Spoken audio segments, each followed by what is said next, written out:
Welcome to Toss academy. Toss അക്കാഡമിയുടെ പുതിയൊരു ക്ലാസ്സിലേക്ക് നിങ്ങൾക്ക് ഏവർക്കും സ്വാഗതം. ഇന്നത്തെ ക്ലാസ്സിൽ നമ്മൾ ഡിസ്കസ് ചെയ്യാൻ പോകുന്നത് ഇനി വരാൻ പോകുന്ന സെറ്റ് ഹിസ്റ്ററി എക്സാമിനേഷനുമായി ബന്ധപ്പെട്ട വളരെ പ്രാധാന്യം അർഹിക്കുന്ന ചില മൊഡ്യൂളുകളാണ് നമ്മൾ പ്രീവിയസ് ക്ലാസ്സുകളിൽ പഠിച്ചുകൊണ്ടിരിക്കുന്നത്. അപ്പോൾ നമ്മൾ ഇന്നത്തെ ക്ലാസ്സിലൂടെ ഡിസ്കസ് ചെയ്യാൻ പോകുന്നത് യൂണിറ്റ് 2 ഹിസ്റ്റോറിയോഗ്രാഫിയുമായി ബന്ധപ്പെട്ട മൊഡ്യൂൾ 3യും മൊഡ്യൂൾ 4ഉമാണ് നമ്മൾ ഇന്നത്തെ ക്ലാസ്സിലൂടെ ഡിസ്കസ് ചെയ്യുന്നത്. ഇവിടെ ഞാൻ ആദ്യമായിട്ട് മൊഡ്യൂൾ 4ലെ വളരെ പ്രാധാന്യം അർഹിക്കുന്ന ചില ടോപ്പിക്സുകളായിരിക്കും ഡിസ്കസ് ചെയ്യുന്നത്. കാര്യം മൊഡ്യൂൾ 3യിൽ വളരെ ഇമ്പോർട്ടൻ്റ് ആയിട്ടുള്ള ഒരു കോൺസെപ്റ്റുകൾ വളരെ കുറവാണ്. അതുകൊണ്ട് തന്നെ അതിൽ ഏറ്റവും ഇമ്പോർട്ടൻ്റ് ആയിട്ടുള്ള ചില സെക്ഷൻസുകൾ മാത്രമാണ് പഠിപ്പിച്ചു പോകുന്നത്. മൊഡ്യൂൾ 4 വളരെ പ്രാധാന്യം അർഹിക്കുന്ന ഒരു എന്താ പറയുന്ന ടോപ്പിക്കാണ്. അപ്പോൾ ഒത്തിരി ഇമ്പോർട്ടൻ്റ് ആയിട്ടുള്ള ടോപ്പിക്കുകൾ മൊഡ്യൂൾ 4ലുണ്ട്. ഓക്കെ, ദെൻ നമുക്ക് ഇന്നത്തെ ക്ലാസ്സിലേക്ക് കടക്കാം. അപ്പോൾ ഇവിടെ നമ്മൾ മൊഡ്യൂള് 4ലേക്ക് വരികയാണെങ്കിൽ നാഷണലിസ്റ്റ് അപ്രോച്ചസ്, നിയോ കൊളോണിയൽ റൈറ്റിംഗ്സ് നമ്മൾ എലിറ്റിസ്റ്റ് അപ്രോച്ചസുകളും അഥവാ കേംബ്രിഡ്ജ് സ്കൂളുകളെയാണ് എലിറ്റിസ്റ്റ് അപ്രോച്ച് എന്ന് പറയുന്നത്. Then Indian Marxist historiography and subaltern historiography, ഇതാണ് നമ്മൾ ആദ്യമായിട്ട് പഠിക്കാൻ പോകുന്നത്. ദെൻ വന്നിട്ട് മൊഡ്യൂൾ 3യിൽ വന്നിട്ട് എഥനോഗ്രാഫി വളരെ ഇമ്പോർട്ടൻ്റ് ആണ്. Census administration history, manual survey of gazetteers, colonial constructions of India. Colonial constructions of Indian ഹിസ്റ്ററിയുമായിട്ട് ബന്ധപ്പെടുത്തി ഇന്ത്യയുടെ റീകൺസ്ട്രക്ഷൻസ് ഓഫ് ഹിസ്റ്ററിയിലെ Indian ethnography, census administrative history, manual survey and gazetteers ആണ് നമ്മൾ ഇന്നത്തെ ക്ലാസ്സിലൂടെ പഠിക്കാൻ പോകുന്നത്. അപ്പോൾ ഫസ്റ്റ് ഓഫ് ഓൾ നമ്മൾ neo colonial writings, elitist approaches and Cambridge school of historiography ആണ് ഇന്നത്തെ ക്ലാസ്സിൽ പ്രധാനമായിട്ടും ഡിസ്കസ് ചെയ്യുന്നത്. അപ്പോൾ neo colonial writings of elitist approach എന്താണ് എന്നുള്ളതാണ് നമ്മൾ നോക്കാൻ പോകുന്നത്. ഫസ്റ്റ് ഓഫ് ഓൾ നമുക്ക് നോക്കാം. The Cambridge school of historiography is N approach primarily developed at the University of Cambridge that emphasized the role of elitist and institution in shaping historical events, especially in the context of British Empire and India. അപ്പോൾ ഒരു Cambridge school of historiography എന്ന് പറയുന്ന ഒരു approach, ഒരു സമീപനം primarily develop ചെയ്തത് university of കേംബ്രിഡ്ജിലാണ്. Is in 1960 രൂപപ്പെട്ട ഒരു വളരെ പ്രാധാന്യം അർഹിക്കുന്ന സ്കൂൾ ഓഫ് ഹിസ്റ്റോറിയോഗ്രാഫി ആണ് Cambridge school of historiography.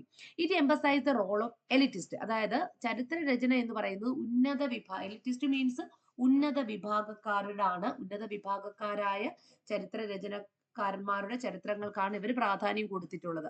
Institution is shaping historical events especially in the context of British colonialism and India. അതായത് കേംബ്രിഡ്ജ് സ്കൂൾ ഓഫ് ഹിസ്റ്റോറിയോഗ്രാഫി വളരെയധികം more emphasized given to the which approach study the British എംപയറിന് അവർ വലിയ പ്രാധാന്യം കൊടുത്തു. From the imperialist point of വ്യൂവിനാണ്. Imperialist point of വ്യൂവിലൂടെ Indian ചരിത്രത്തെ റീകൺസ്ട്രക്ട് ചെയ്ത് കാണിക്കുന്നതിനാണ് കേംബ്രിഡ്ജ് സ്കൂൾ ഓഫ് ഹിസ്റ്റോറിയോഗ്രാഫി ശ്രമിച്ചത് എന്നുള്ളതാണ് വളരെ പ്രാധാന്യം. അപ്പൊ നിങ്ങൾക്ക് മനസ്സിലായി എന്ന് വിചാരിക്കുന്നു. കാര്യം Cambridge school of historiography they must give importance given to the school of thought which approaches study the British എംപയറിനെയും ഇന്ത്യൻ ചരിത്രത്തെയും ഒക്കെ തന്നെ അവർ പഠിക്കുവാൻ ശ്രമിച്ചത് എങ്ങനെയാണ്? From the imperialist point of വ്യൂവിലാണ്. അതുകൊണ്ട് തന്നെ എലിറ്റിസ്റ്റ് വ്യൂ ഓഫ് തിങ്കിങ്ങിനും അല്ലെങ്കിൽ എലിറ്റിസ്റ്റിക് വേ ഓഫ് തിങ്കിങ്ങിന് അവർ വളരെയധികം പ്രാധാന്യം കൊടുത്തു. That means imperialist point of വ്യൂയിലൂടെയാണ് അവർ ചരിത്ര രചനയ്ക്ക് പ്രാധാന്യം. It emerged especially at the university of Cambridge in 1960. University of കാംബ്രിഡ്ജിൽ 1960ലാണ് ഈ ഒരു ചരിത്ര രചന ആരംഭിച്ചിട്ടുള്ളത്. അപ്പോൾ ക്ലിയർ ആയിട്ട് മനസ്സിലായിട്ടുണ്ടല്ലോ അല്ലെ? ദെൻ ഇനി നമുക്ക് അടുത്തൊരു പാർട്ടിലേക്കും കൂടി ഒന്ന് കടക്കാം. അപ്പോൾ നമ്മൾ ഈ ഒരു കേംബ്രിഡ്ജ് സ്കൂൾ ഓഫ് ഹിസ്റ്റോറിയോഗ്രാഫിയിൽ വളരെ പ്രാധാന്യം കൊടുത്തത് എന്തിനാണെന്നൊക്കെയാണ് നമ്മൾ ഇവിടെ പറഞ്ഞു പോയിട്ടുള്ളത്. ഇനി Cambridge school of historiography is an approach primarily developed in the University of Cambridge that emphasized the role of elitist and institution is shaping historical event especially in the context of British Empire and India. അപ്പോൾ ചരിത്ര സംഭവങ്ങളെ, പ്രത്യേകിച്ച് British സാമ്രാജ്യത്തിന്റെയും ഇന്ത്യയുടെ പശ്ചാത്തലത്തിൽ രൂപപ്പെടുത്തിയ പല ചരിത്ര സംഭവങ്ങളെയും എലിറ്റിസ്റ്റ് വ്യൂ പോയിന്റുള്ള ബ്രിട്ടീഷ് ഇമ്പീരിയലിസ്റ്റ് വ്യൂ പോയിന്റിലൂടെ പറയുവാൻ അവർ ശ്രമിച്ചു എന്നുള്ളതാണ് വളരെ പ്രാധാന്യം. മനസ്സിലായിട്ടുണ്ടല്ലോ. ഇനി കേംബ്രിഡ്ജ് സ്കൂൾ ഓഫ് ഹിസ്റ്റോറിയൻസ് ആരൊക്കെയാണ് എന്നുള്ളതാണ് നമ്മൾ ഇനി പറയാൻ പോകുന്നത്. One of the most famous Cambridge school of historians they are John Gallagher, Anil Sial, Ronald Robinson, and other most famous Cambridge School of Scholars. They are included Gordon Johnson, Richard Gordon, and David A. Washbrook. They are the most famous Cambridge school of scholars ആണ്. അതിൽ most famous ആയിട്ടുള്ള ഒരു Cambridge school of historian എന്നറിയപ്പെടുന്നത് John Gallagher ആണ്. And influential historian and key architecture of the school of Cambridge school of historiography. അതായത് Cambridge school of ഹിസ്റ്റോറിയോഗ്രാഫിയിലെ most famous ആയിട്ടുള്ള ഒരു കീ ആർക്കിടെക്ചർ എന്ന് പറയുന്ന ആരാണ്? ജോൺ ഗാലഗർ ആണ്. John Gallagher. പിന്നെ നെക്സ്റ്റ് വരുന്നത് അനിൽ സീൽ ആണ്. അനിൽ സീലിനെ കുറിച്ച് പറയുകയാണെങ്കിൽ Gallagher collaborator and who also shaped the school of ideas. The school of ideas, അതായത് കേംബ്രിഡ്ജ് സ്കൂൾ ഓഫ് ഐഡിയാസിനെ റീഷേപ്പ് ചെയ്തെടുത്തിട്ടുള്ളത് അല്ലെങ്കിൽ ഷേപ്പ് ചെയ്തെടുക്കുന്നതിൽ ജോൺ ഗാലഗറോടൊപ്പം നിന്ന് പ്രവർത്തിച്ച അദ്ദേഹത്തിന്റെ ഒരു കൊളീജിയറും അദ്ദേഹത്തിന്റെ ഒരു കൊളാബറേറ്ററും കൂടിയായിരുന്നു അനിൽ സീൽ എന്നറിയപ്പെടുന്നത്. അപ്പോൾ ബോത്ത് ഓഫ് ദം അവരുടെയൊക്കെ തന്നെ കോൺട്രിബ്യൂഷൻസുകളായിരുന്നു ഈ കേംബ്രിഡ്ജ് സ്കൂൾ ഓഫ് ഹിസ്റ്റോറിയോഗ്രാഫിയുടെ ideas they became shaped in the hand of the John Gallagher and Anil Sear with the background in the prominent Bengali intellectual family. John സീലിനെ കുറിച്ചിട്ട് പറയുകയാണെങ്കിൽ അദ്ദേഹം ഒരു വളരെ പ്രോമിനന്റ് ആയിട്ടുള്ള ഒരു ബംഗാളി ഇന്റലക്ച്വൽ ഫാമിലിയിലാണ് അദ്ദേഹത്തിന്റെ ഫാമിലി ബാക്ക്ഗ്രൗണ്ട് എന്നൊക്കെ പറയുന്നത്. ആരാ? അനിൽ സീലിനെ കുറിച്ച് പറയുകയാണെങ്കിൽ, അപ്പൊ അനിൽ സീല് ജോൺ ഗാലഗറിന്റെ ഒരു കൊളാബറേറ്ററും കൊളീജിയസും ആയിരുന്നു. അപ്പോൾ അദ്ദേഹം John Seal his background Indian background ആണ് അദ്ദേഹത്തിനുള്ളത്. Indian background in the prominent Bengali intellectual ഫാമിലിയിലെ ഒരു മെമ്പർ ആയിരുന്നു അനിൽ സീൽ. ദെൻ വന്നിട്ട് റൊണാൾഡ് റോബിൻസൺ ആണ്. അദ്ദേഹം ഗാലഗറിന്റെ കോ ആദർ ആണ്. അദ്ദേഹവും നമ്മുടെ ജോൺ ഗാലഗറിന്റെ ഒരു കൊളാബറേറ്ററും കൊളീജും ഒരു കോ ആദർ ഒക്കെ ആയിരുന്നു. അതായത് ഒരുപാട് ആർട്ടിക്കിൾസുകളും ബുക്സുകളൊക്കെ ഇവർ കൊളാബറേറ്റ്ലി ആണ് റൈറ്റ് ചെയ്തിട്ടുള്ളത്. ഒരുമിച്ച് ചേർന്നിട്ടാണ് എഴുതിയിട്ടുള്ളത്. അപ്പൊ Ronald Robinson Gallagher co other on the seminal article. അപ്പൊ ഇവർ ചേർന്ന് എഴുതിയിട്ടുള്ള ഒരു മോസ്റ്റ് ഫേമസ് ആയിട്ടുള്ള ഒരു ആർട്ടിക്കിൾ ഉണ്ട്. അതാണ് ഇംപീരിയലിസം ഓഫ് ഫ്രീ ട്രേഡ്. അതൊന്ന് പഠിച്ചെടുത്തോണം കേട്ടോ. മേ ബി ചോദിക്കാം. Imperialism of free trade others. അപ്പൊ ഇതാണ് മോസ്റ്റ് ഇമ്പോർട്ടന്റ് ആയിട്ടുള്ള, അതായത് കൊളാബറേറ്റ്ലി റൈറ്റ് ചെയ്തിട്ടുള്ള ഒരു സെമിനൽ ആർട്ടിക്കിൾ ആയിരുന്നു. ആരൊക്കെ ചേർന്നിട്ട്? റൊണാൾഡ് റോബിൻസണും ജോൺ ഗാലഗറും ഒരുമിച്ച് ചേർന്ന് രചിച്ച ഒരു ആർട്ടിക്കിൾ ആയിരുന്നു imperialism of free trade.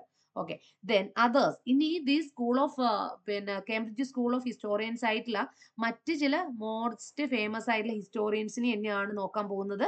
Other school also include other historians like Gordon Johnson, Richard Gordon and David A Washbrook. They are the other most famous scholars of the Cambridge School of Historiography. Once again, ഒരിക്കൽ കൂടി നിങ്ങൾ നോക്കേണ്ടതായിട്ടുണ്ട്. Gordon Johnson, Richard Gordon and David A വാഷ്ബ്രൂക്ക്.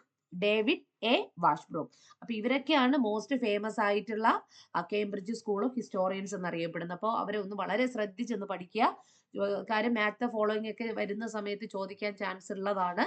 John Gallagher, Anil Seal, Ronald Robinson, പിന്നെ വരുന്നത് Gordon Johnson, Richard Gordon, David A Washbrook. അപ്പൊ ഇവരൊക്കെയാണ് most prominent ആയിട്ടുള്ള Cambridge school of historians എന്ന് അറിയപ്പെടുന്നത്. ഓക്കെ, ഇനി നമ്മൾ അനിൽ സീലിന്റെ മോസ്റ്റ് ഫേമസ് ആയിട്ടുള്ള ബുക്കുകളിലേക്ക് ഒന്ന് കടക്കാൻ പോവാണ്. അനിൽ സീല് വളരെ ഇപ്പൊ ഈ തന്നിട്ടുള്ളതിൽ വെച്ചിട്ട് നമ്മുടെ ഇന്ത്യൻ ബാക്ക്ഗ്രൗണ്ട് ഉള്ള അനിൽ സീലിനെ സംബന്ധിച്ചിടത്തോളം ഹീസ് ദ മോസ്റ്റ് ഫേമസ്, പിന്നെ എന്താ പറയുന്നത്, മോസ്റ്റ് പ്രോമിനന്റ്, മോസ്റ്റ് എമിനന്റ് ആയിട്ടുള്ള he give much contribution in the Cambridge School of Historiography also. That is Anil Seel. His most famous book, The Emergence of Indian Nationalism. അദ്ദേഹത്തിന്റെ വളരെ famous ആയിട്ടുള്ള ഒരു പുസ്തകത്തിന്റെ പേരാണ് The Emergence of Indian Nationalism. ഒത്തിരി പ്രാവശ്യം ചോദിച്ചിട്ടുള്ളതാണ് The Emergence of Indian Nationalism. Competition and collaboration in the later 19th century. Competition and collaboration in the later 19th century, a scholarly work from Cambridge University Press that analyzed the development of Indian nationalism in the late 19th century. So in this book, അദ്ദേഹം ഈ ഒരു ബുക്കിലൂടെ, അനിൽ സീലിന്റെ ഈ ഒരു book വളരെ famous ആയിരുന്നു. Because അത് എന്തുകൊണ്ടെന്ന് പറയുകയാണെങ്കിൽ the emergence of Indian nationalism, competition and collaboration in the later 19th century is a scholarly work from Cambridge University Pressലാണ് അദ്ദേഹം ഈ ഒരു ബുക്ക് പബ്ലിഷ് ചെയ്തിട്ടുള്ളത്. ദാറ്റ് അനലൈസ്, ഈ ഒരു ബുക്ക് അനലൈസ് ചെയ്യുന്ന എന്തിനു വേണ്ടിയിട്ടാണ്, എങ്ങനെയുള്ള ഒരു ബുക്കാണ് പറയുന്നത്? The development of Indian nationalism in the 19th century. അതായത് ഇന്ത്യൻ ദേശീയ പ്രസ്ഥാനം, 19ാം നൂറ്റാണ്ടിലെ ഇന്ത്യൻ ദേശീയ പ്രസ്ഥാനത്തെ കുറിച്ച്, അതിന്റെ ഡെവലപ്മെന്റിനെ കുറിച്ച് അനലൈസ് ചെയ്യുന്ന ഒരു ബുക്കാണ് emergence of Indian nationalism, competition and collaboration in the letter 19th century. Okay, വളരെ ഫേമസ് ആയിട്ടുള്ള ഒരു അനിൽ സീലിന്റെ ഒരു ബുക്ക് കൂടിയാണ്. അപ്പൊ അത് ചോദിക്കാൻ ചാൻസ് ഉണ്ട്. ഓക്കെ, പക്ഷെ നിങ്ങളൊരു കാര്യം മനസ്സിലാക്കുക, ഈ ഒരു ബുക്കിനെ അദ്ദേഹം ഇന്റർപ്രിട്ടേഷൻ അനലൈസ് ഒക്കെ ചെയ്ത് ഇംപീരിയൽസ് വ്യൂ പോയിന്റിലാണ് മനസ്സിലായിട്ടുള്ളത്. അപ്പോൾ എലിറ്റിസ്റ്റ് വ്യൂ പോയിന്റിലൂടെയാണ് പല ബുക്കുകളെയും അവരെ അനലൈസ് ചെയ്യാൻ ശ്രമിച്ചത് എന്നുള്ളതാണ്. അവരുടെ ഈ കേംബ്രിഡ്ജ് സ്കൂളിന്റെ വലിയൊരു ക്രിറ്റിസിസം തന്നെ അതായിരുന്നു. മനസ്സിലായിട്ടുണ്ടല്ലോ. ഓക്കെ, ദെൻ ഇനി നമുക്ക് അദ്ദേഹത്തിന്റെ മറ്റു ചില പുസ്തകങ്ങൾ കൂടെ ഒന്ന് കടന്നു പോകാം. ഓക്കെ, ഇനി വരുന്നത് റൊണാൾഡ് റോബിൻസൺ ആണ്. അപ്പൊ അനിൽ സീലിനെ കുറിച്ച് ക്ലിയർ ആയിട്ട് നിങ്ങൾക്ക് മനസ്സിലായിട്ടുണ്ടാകുമെന്ന് കരുതുകയാണ്. അനിൽ സീല്. ദെൻ ഇനി നമ്മൾ നോക്കാൻ പോകുന്നത് റൊണാൾഡ് റോബിൻസന്റെ ബുക്കുകളാണ്. Ronald Robinson published by Cambridge. അദ്ദേഹം റൊണാൾഡ് റോബിൻസൺ കേംബ്രിഡ്ജ് യൂണിവേഴ്സിറ്റിയിൽ പബ്ലിഷ് ചെയ്തിട്ടുള്ള ചില പുസ്തകങ്ങളാണ് നമ്മൾ ഇനി പരിചയപ്പെടാൻ പോകുന്നത്. First of all, industrialisation in developing countries in 1965 and edited collections of the essay. It is edited in collection of essays ആണ്. 1965 കേംബ്രിഡ്ജ് യൂണിവേഴ്സിറ്റി പബ്ലിഷ് ചെയ്തിട്ടുള്ള റൊണാൾഡ് റോബിൻസന്റെ വളരെ ഫേമസ് ആയിട്ടുള്ള ഒരു ബുക്കാണ് industrialisation in developing countries in 1965 and edition collection of the essays ആണ്. Then secondly 1971 അദ്ദേഹം Ronald Robinson publish ചെയ്തിട്ടുള്ള economical development is published by Cambridge university പ്രസിൽ 1971 പബ്ലിഷ് ചെയ്തിട്ടുള്ള ഒരു ബുക്കാണ് economic development. Is another most famous ആയിട്ടുള്ള കേംബ്രിഡ്ജ് സ്കൂൾ ഓഫ് ഹിസ്റ്റോറിയോഗ്രാഫിയുടെ ഒരു ബുക്കാണ്. ദെൻ വന്നിട്ട് 1991 railway imperialism. The Ronald Robinson was a co editor of this collection. ഇതില് റൊണാൾഡ് റോബിൻസൺ ഒരു കോ എഡിറ്റർ ആയിട്ട് വർക്ക് ചെയ്തിട്ടുള്ള ഒരു ബുക്കാണ് railway imperialism. This book published in 1991 publish ചെയ്തിട്ടുള്ള ഒരു ബുക്കാണ്. ആൻഡ് ദെൻ വന്നിട്ട് 1931 the structure of competitive industry. 1931 structure of competitive industry എന്നൊരു മറ്റൊരു വളരെ ഫേമസ് ആയിട്ടുള്ള ഒരു ബുക്ക് റൊണാൾഡ് റോബിൻസൺ പബ്ലിഷ് ചെയ്തിട്ടുണ്ടായിട്ടുണ്ട്. ഈ books, all these books are published in the Cambridge യൂണിവേഴ്സിറ്റിയിലാണ് അദ്ദേഹം ഈ ഒരു എല്ലാ ബുക്കുകളും പബ്ലിഷ് ചെയ്തിട്ടുള്ളത്. Okay, once again, industrialization and developing countries in 1965, economical development in 1971, railway imperialism and Ronald Robinson is in 1991. He is a co-editor of this collection. അദ്ദേഹം ഒരു co-editor ആയിട്ട് വർക്ക് ചെയ്തിട്ടുള്ള ഒരു ബുക്കാണ്. The structure of competitive industry is അദ്ദേഹത്തിന്റെ മറ്റൊരു വളരെ famous ആയിട്ടുള്ള ഒരു ബുക്കായിരുന്നു. The structure of competitive industry is in 1931 publish ചെയ്തിട്ടുള്ള ബുക്ക്. ബുക്സുകൾ നമ്മുടെ സെറ്റ് എക്സാമിനേഷന് വളരെ ഇമ്പോർട്ടന്റ് ആണ്. അപ്പൊ ബുക്സുകൾ ഒന്നും പഠിക്കാതെ പോകരുത്. അതുകൊണ്ടാണ് ഞാൻ വളരെ പ്രാധാന്യത്തോട് കൂടിയിട്ട് പല ബുക്സുകളും നിങ്ങളിലേക്ക് കൊണ്ടുവരാൻ ശ്രമിച്ചിട്ടുള്ളത്. ഓക്കെ ആണല്ലോ. ഇനി നമുക്ക് പ്രീവിയസ്ലി വന്നിട്ടുള്ള ചില ക്വസ്റ്റ്യൻ പേപ്പേഴ്സിലൂടെ ഒന്ന് പോകാം. മേ ബി നിങ്ങൾ ഒരു ബുക്ക് കാണുമ്പോൾ നിങ്ങൾ സംശയിച്ചിരിക്കാം, who is the editor of the first edition of Cambridge modern history. Cambridge modern history എന്ന പുസ്തകത്തിന്റെ ഫസ്റ്റ് എഡിറ്റർ ആരായിരുന്നു? ഫസ്റ്റ് എഡിഷനിലെ ഫസ്റ്റ് എഡിറ്റർ ആരായിരുന്നു? Who is the editor of the first edition? First എഡിഷനിലെ എഡിറ്റർ, ആദ്യത്തെ എഡിറ്റർ ആരായിരുന്നു എന്നുള്ളതാണ് ഈ ഒരു ക്വസ്റ്റ്യൻ ചോദിച്ചിരിക്കുന്നത്. അപ്പൊ നമുക്ക് നോക്കാം. ബുക്കിന്റെ പേര് ഏതായിരുന്നു? Cambridge modern history. സ്വാഭാവികമായിട്ടും കേംബ്രിഡ്ജ് മോഡേൺ ഹിസ്റ്ററി എന്ന് പറയുമ്പോൾ നിങ്ങൾ കേംബ്രിഡ്ജ് സ്കൂൾ ഓഫ് ഹിസ്റ്റോറിയൻസ് ആരെങ്കിലും ആണോ ഇത് രചിച്ചതെന്ന് സംശയം ഉണ്ടാവാം. അപ്പൊ നമുക്ക് ഇതിലേക്ക് കടക്കാം. Who is the editor of the first edition Cambridge modern history? Option A George Clark, option B JB Bury, option C Lord Acton, option D V S Smith. So here the correct answer, ഇവിടുത്തെ correct ആയിട്ടുള്ള answer Lord Acton is the correct answer. അപ്പൊ Cambridge modern history എന്നറിയപ്പെടുന്ന ബുക്കിന്റെ ഇത് first എഡിഷന്റെ editor എന്നറിയപ്പെടുന്നത് Lord action ആണ്. അപ്പോൾ നിങ്ങൾ വളരെ വ്യക്തമായിട്ട് മനസ്സിലാക്കുക. First series publish in the 14 volume, 14 volume ആയിട്ട് 1902 to 1912 പബ്ലിഷ് ചെയ്തത്. It is planned by Lord Acton who died shortly after the first volume was publish in 1902. അദ്ദേഹം പബ്ലിഷ് ചെയ്ത് കുറച്ച് കഴിഞ്ഞപ്പോൾ അദ്ദേഹം മരണപ്പെടുകയുണ്ടായിട്ടുണ്ട് അല്ലെ. He died shortly after the first volume was published. The volume was subsequently edited by the board of comparison, William Ward, G.W. Pothero, Stanley മൊഡർണറ്റ് എന്നിവരൊക്കെ ചേർന്നിട്ടാണ് പിൽക്കാലഘട്ടത്തിൽ ബുക്കുകൾ പബ്ലിഷ് ചെയ്തിട്ടുള്ളത്. അത് 1902 1912 ഇടയിലായിരുന്നു ഈ ഒരു ബുക്ക് പബ്ലിഷ് ചെയ്തത്. അതിന്റെ ആദ്യ എഡിറ്റർ മാത്രമാണ് ലോർഡ് ആക്ഷൻ. അദ്ദേഹം unfortunately he's dad in after the first volume publish ചെയ്തപ്പോൾ അദ്ദേഹം മരണപ്പെട്ടു. ആൻഡ് ആഫ്റ്റർ അദ്ദേഹത്തിന്റെ മറ്റു കോളേജസ് ആയിരുന്നു അദ്ദേഹം പബ്ലിഷ് ചെയ്തിട്ടുള്ളത്. ഇതിൽ പറഞ്ഞിട്ടുണ്ട് ജെബി ബെറി. ജെബി ബെറി എന്ന് വെച്ചാൽ he was an editor of Cambridge Ancient History and planned the Cambridge Medieval History. Cambridge ancient ഹിസ്റ്ററിയും കേംബ്രിഡ്ജ് മിഡീവൽ ഹിസ്റ്ററിയും പബ്ലിഷ് ചെയ്തതാണ് ജെബി ബെറി. മറക്കരുത്, സംശയങ്ങൾ തോന്നാം. കാര്യം നമുക്ക് ഒരുപാട് എന്താ പറയുന്നത്, മീൻസ് ഒത്തിരി സാദൃശ്യമുള്ള ഒത്തിരി ബുക്കുകളുണ്ട്. അപ്പൊ ആ ബുക്കുകൾ നിങ്ങൾ ഡൗട്ട് ചെയ്യാതെ പഠിക്കുക. ജെബി ബെറിയുടെ അദ്ദേഹത്തിന്റെ വളരെ ഫേമസ് ആയിട്ടുള്ള ഒരു ബുക്കാണ് Cambridge ancient history and plan എടുത്ത കേംബ്രിഡ്ജ് മോഡേൺ ഹിസ്റ്ററി. അത് ജെബി ബെറിയാണ്, അത് മറക്കരുത്. പിന്നെ ജോർജ് ക്ലാർക്കിനെ പറയുകയാണെങ്കിൽ he involve editing the new Cambridge modern history. അദ്ദേഹത്തിന്റെ ബുക്കിന്റെ പേരെന്താ? New Cambridge modern history. അത് ചിലപ്പോൾ ചോദിക്കാൻ ചാൻസ് ഉണ്ട്. ന്യൂ കേംബ്രിഡ്ജ് എന്ന് എഴുതിയെടുത്തോണം, മോഡേൺ ഹിസ്റ്ററി. ഈ പുസ്തകം എഴുതിയിട്ടുള്ളത് ആരാ? അത് ജോർജ് ക്ലാർക്ക് ആണ്. പിന്നെ വി എസ് സ്മിത്തിനെ വി നോ ദാറ്റ് അദ്ദേഹത്തിന്റെ ഒരുപാട് പുസ്തകങ്ങൾ നമുക്ക് പഠിക്കാനുണ്ട്. V S Smith was an author and editor of the other Cambridge school of projects such as Cambridge history of India but not the Cambridge modern history. അദ്ദേഹം Cambridge history of India എന്നറിയപ്പെടുന്ന, പറഞ്ഞില്ലേ നിങ്ങൾക്ക് ഒത്തിരി തെറ്റിദ്ധാരണകൾ വരാൻ chance ഉള്ള ഒരു ബുക്കാണ് കേംബ്രിഡ്ജ് മോഡേൺ ഹിസ്റ്ററിയുടെ. ഫസ്റ്റ് എഡിറ്റർ ആരാണെന്നുള്ളത് മാത്രമാണ് ഇവിടുത്തെ ക്വസ്റ്റ്യൻ. ആക്ച്വലി ഈ ഒരു കേംബ്രിഡ്ജ് മോഡേൺ ഹിസ്റ്ററി ആണെങ്കിലും കേംബ്രിഡ്ജ് മിഡീവൽ ഹിസ്റ്ററി ഒക്കെ ആണെങ്കിൽ അത് രചിച്ചത് ആരൊക്കെയാണ്, കാര്യം അത് തെറ്റിദ്ധരിക്കാൻ വേണ്ടിയിട്ട് തന്നെയാണ് ഈ ഒരു ക്വസ്റ്റ്യൻ നിങ്ങൾക്ക് തന്നിട്ടുള്ളത്. സോ ജോർജ് ക്ലാർക്കിന്റെ അദ്ദേഹം രചിച്ചിട്ടുള്ള ഒരു ബുക്കാണ് the new Cambridge modern history. Then V S സ്മിത്തിന്റെ ബുക്കാണ് കേംബ്രിഡ്ജ് മോഡേൺ ഹിസ്റ്ററി. ഓക്കെ, അപ്പൊ ആ ബുക്കുകൾ കൂടി ഒന്ന് നോക്കിയെടുത്ത് പോവുക. ബിക്കോസ് അത് നിങ്ങൾക്ക് എന്താ പറയുന്നത് തെറ്റാൻ ചാൻസ് ഉള്ളത് കൊണ്ടാണ് ഞാൻ പറഞ്ഞു പോയത്. ഓക്കെ ആണല്ലോ. ഇനി നമുക്ക് കേംബ്രിഡ്ജ് സ്കൂൾ ഓഫ് ഹിസ്റ്റോറിയോഗ്രാഫിയെ കുറിച്ച് നിങ്ങൾക്ക് ഇപ്പൊ യു ഗെറ്റ് ആൻ എന്താ പറയുന്നത് ഒരു awareness about Cambridge school of historiography ഇപ്പൊ കിട്ടിക്കാണും എന്തായിരുന്നു അവർ ഉദ്ദേശിച്ചിട്ടുള്ളതെന്ന്. ഇനി നമുക്ക് ചില ക്വസ്റ്റ്യൻ പേപ്പേഴ്സും കൂടെ ഒന്ന് കടന്നു പോവുകയാണെങ്കിൽ ആ കേംബ്രിഡ്ജ് സ്കൂൾ ഓഫ് ഹിസ്റ്റോറിയോഗ്രാഫി വളരെ പെട്ടെന്ന് തന്നെ പഠിച്ച് മനസ്സിലാക്കാം. അപ്പൊ ഇതിൽ നിങ്ങൾ പഠിക്കുമ്പോൾ നിങ്ങൾ വളരെയധികം ശ്രദ്ധിക്കേണ്ടിയിട്ടുള്ള കാര്യം ഈ സ്കൂൾ ഓഫ് ഹിസ്റ്റോറിയൻസും അവരുടെ ബുക്സും ഇവർ emphasise given to the which field, അവർ ഏറ്റവും കൂടുതൽ ഇമ്പോർട്ടൻസ് കൊടുത്ത് എന്തിനാണ് എന്നുള്ളതാണ്. അപ്പൊ നമുക്ക് നോക്കാം. Which of the following is the key characteristics of the Cambridge School of Historiography? Cambridge School of Historiography ഒരു key characteristics എന്താണ്? Option, they emphasize on grassroots movements and popular participation. Option B, focus on the role of local elites and institution in political and colonial history. Option C, analyze the history primarily through the lens of class struggle. Option D, prioritization of the national leaders and their narratives. അപ്പോൾ Cambridge school of ഹിസ്റ്റോറിയോഗ്രാഫിയുടെ ഏറ്റവും important ആയിട്ടുള്ള ഒരു characteristics features ആണ് ചോദിച്ചിട്ടുള്ളത്. അപ്പോൾ ഇതിൽ പറയുന്നതെന്ന് വെച്ചാൽ എന്തൊക്കെയാണ് പറഞ്ഞത്?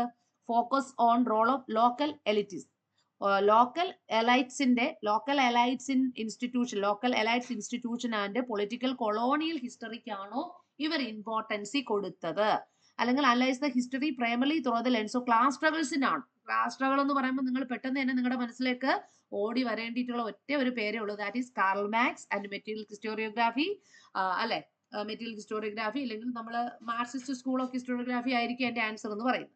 പിന്നെ ഓപ്ഷൻ ഡി വന്നിട്ട് അവർ ഏറ്റവും കൂടുതൽ പ്രാധാന്യം കൊടുക്കുന്നത് prioritisation of national leaders and narratives. National leaders, especially Indian national ലീഡേഴ്സിനും അവരുടെ നറേറ്റീവ്, അവരുടെ വിവരണങ്ങൾക്കും ഇവർ ഒരിക്കലും പ്രാധാന്യമേ കൊടുത്തു ബട്ട് ദ ഇമ്പീരിയൽസ് വ്യൂ പോയിന്റിനാണ് അല്ലെ കേംബ്രിഡ്ജ് ഹിസ്റ്ററി പ്രാധാന്യം കൊടുത്തു. ഓപ്ഷൻ വന്നിട്ടോ emphasise grass roots movements and popular participation. അതായത് ഗ്രാസ് റൂട്ട്സ് മൂവ്മെന്റ്സുകൾക്കും ജനകീയ പങ്കാളിത്തങ്ങൾക്കും അടിസ്ഥാന പ്രശ്നങ്ങൾക്കും ആണോ ഇവർ പ്രാധാന്യം കൊടുത്തത്? നാഷണൽ ഹിസ്റ്റോറിയോഗ്രാഫിയുമായിട്ട് ബന്ധപ്പെടുത്താ പറയുന്നത് നാഷണൽ മൂവ്മെന്റ്സിൽ അങ്ങനെ ഒരു പ്രാധാന്യമേ ഇവർ കൊടുത്തിട്ടില്ല. So the correct answer option B is the correct answer. The focus on role of local elites and institutions in political colonial history. Local എലൈറ്റ്സിനും അതുപോലെ തന്നെ പൊളിറ്റിക്കൽ കൊളോണിയൽ ഹിസ്റ്ററിക്കുമാണ് അവർ എന്ത് ചെയ്തിട്ടുള്ളത്?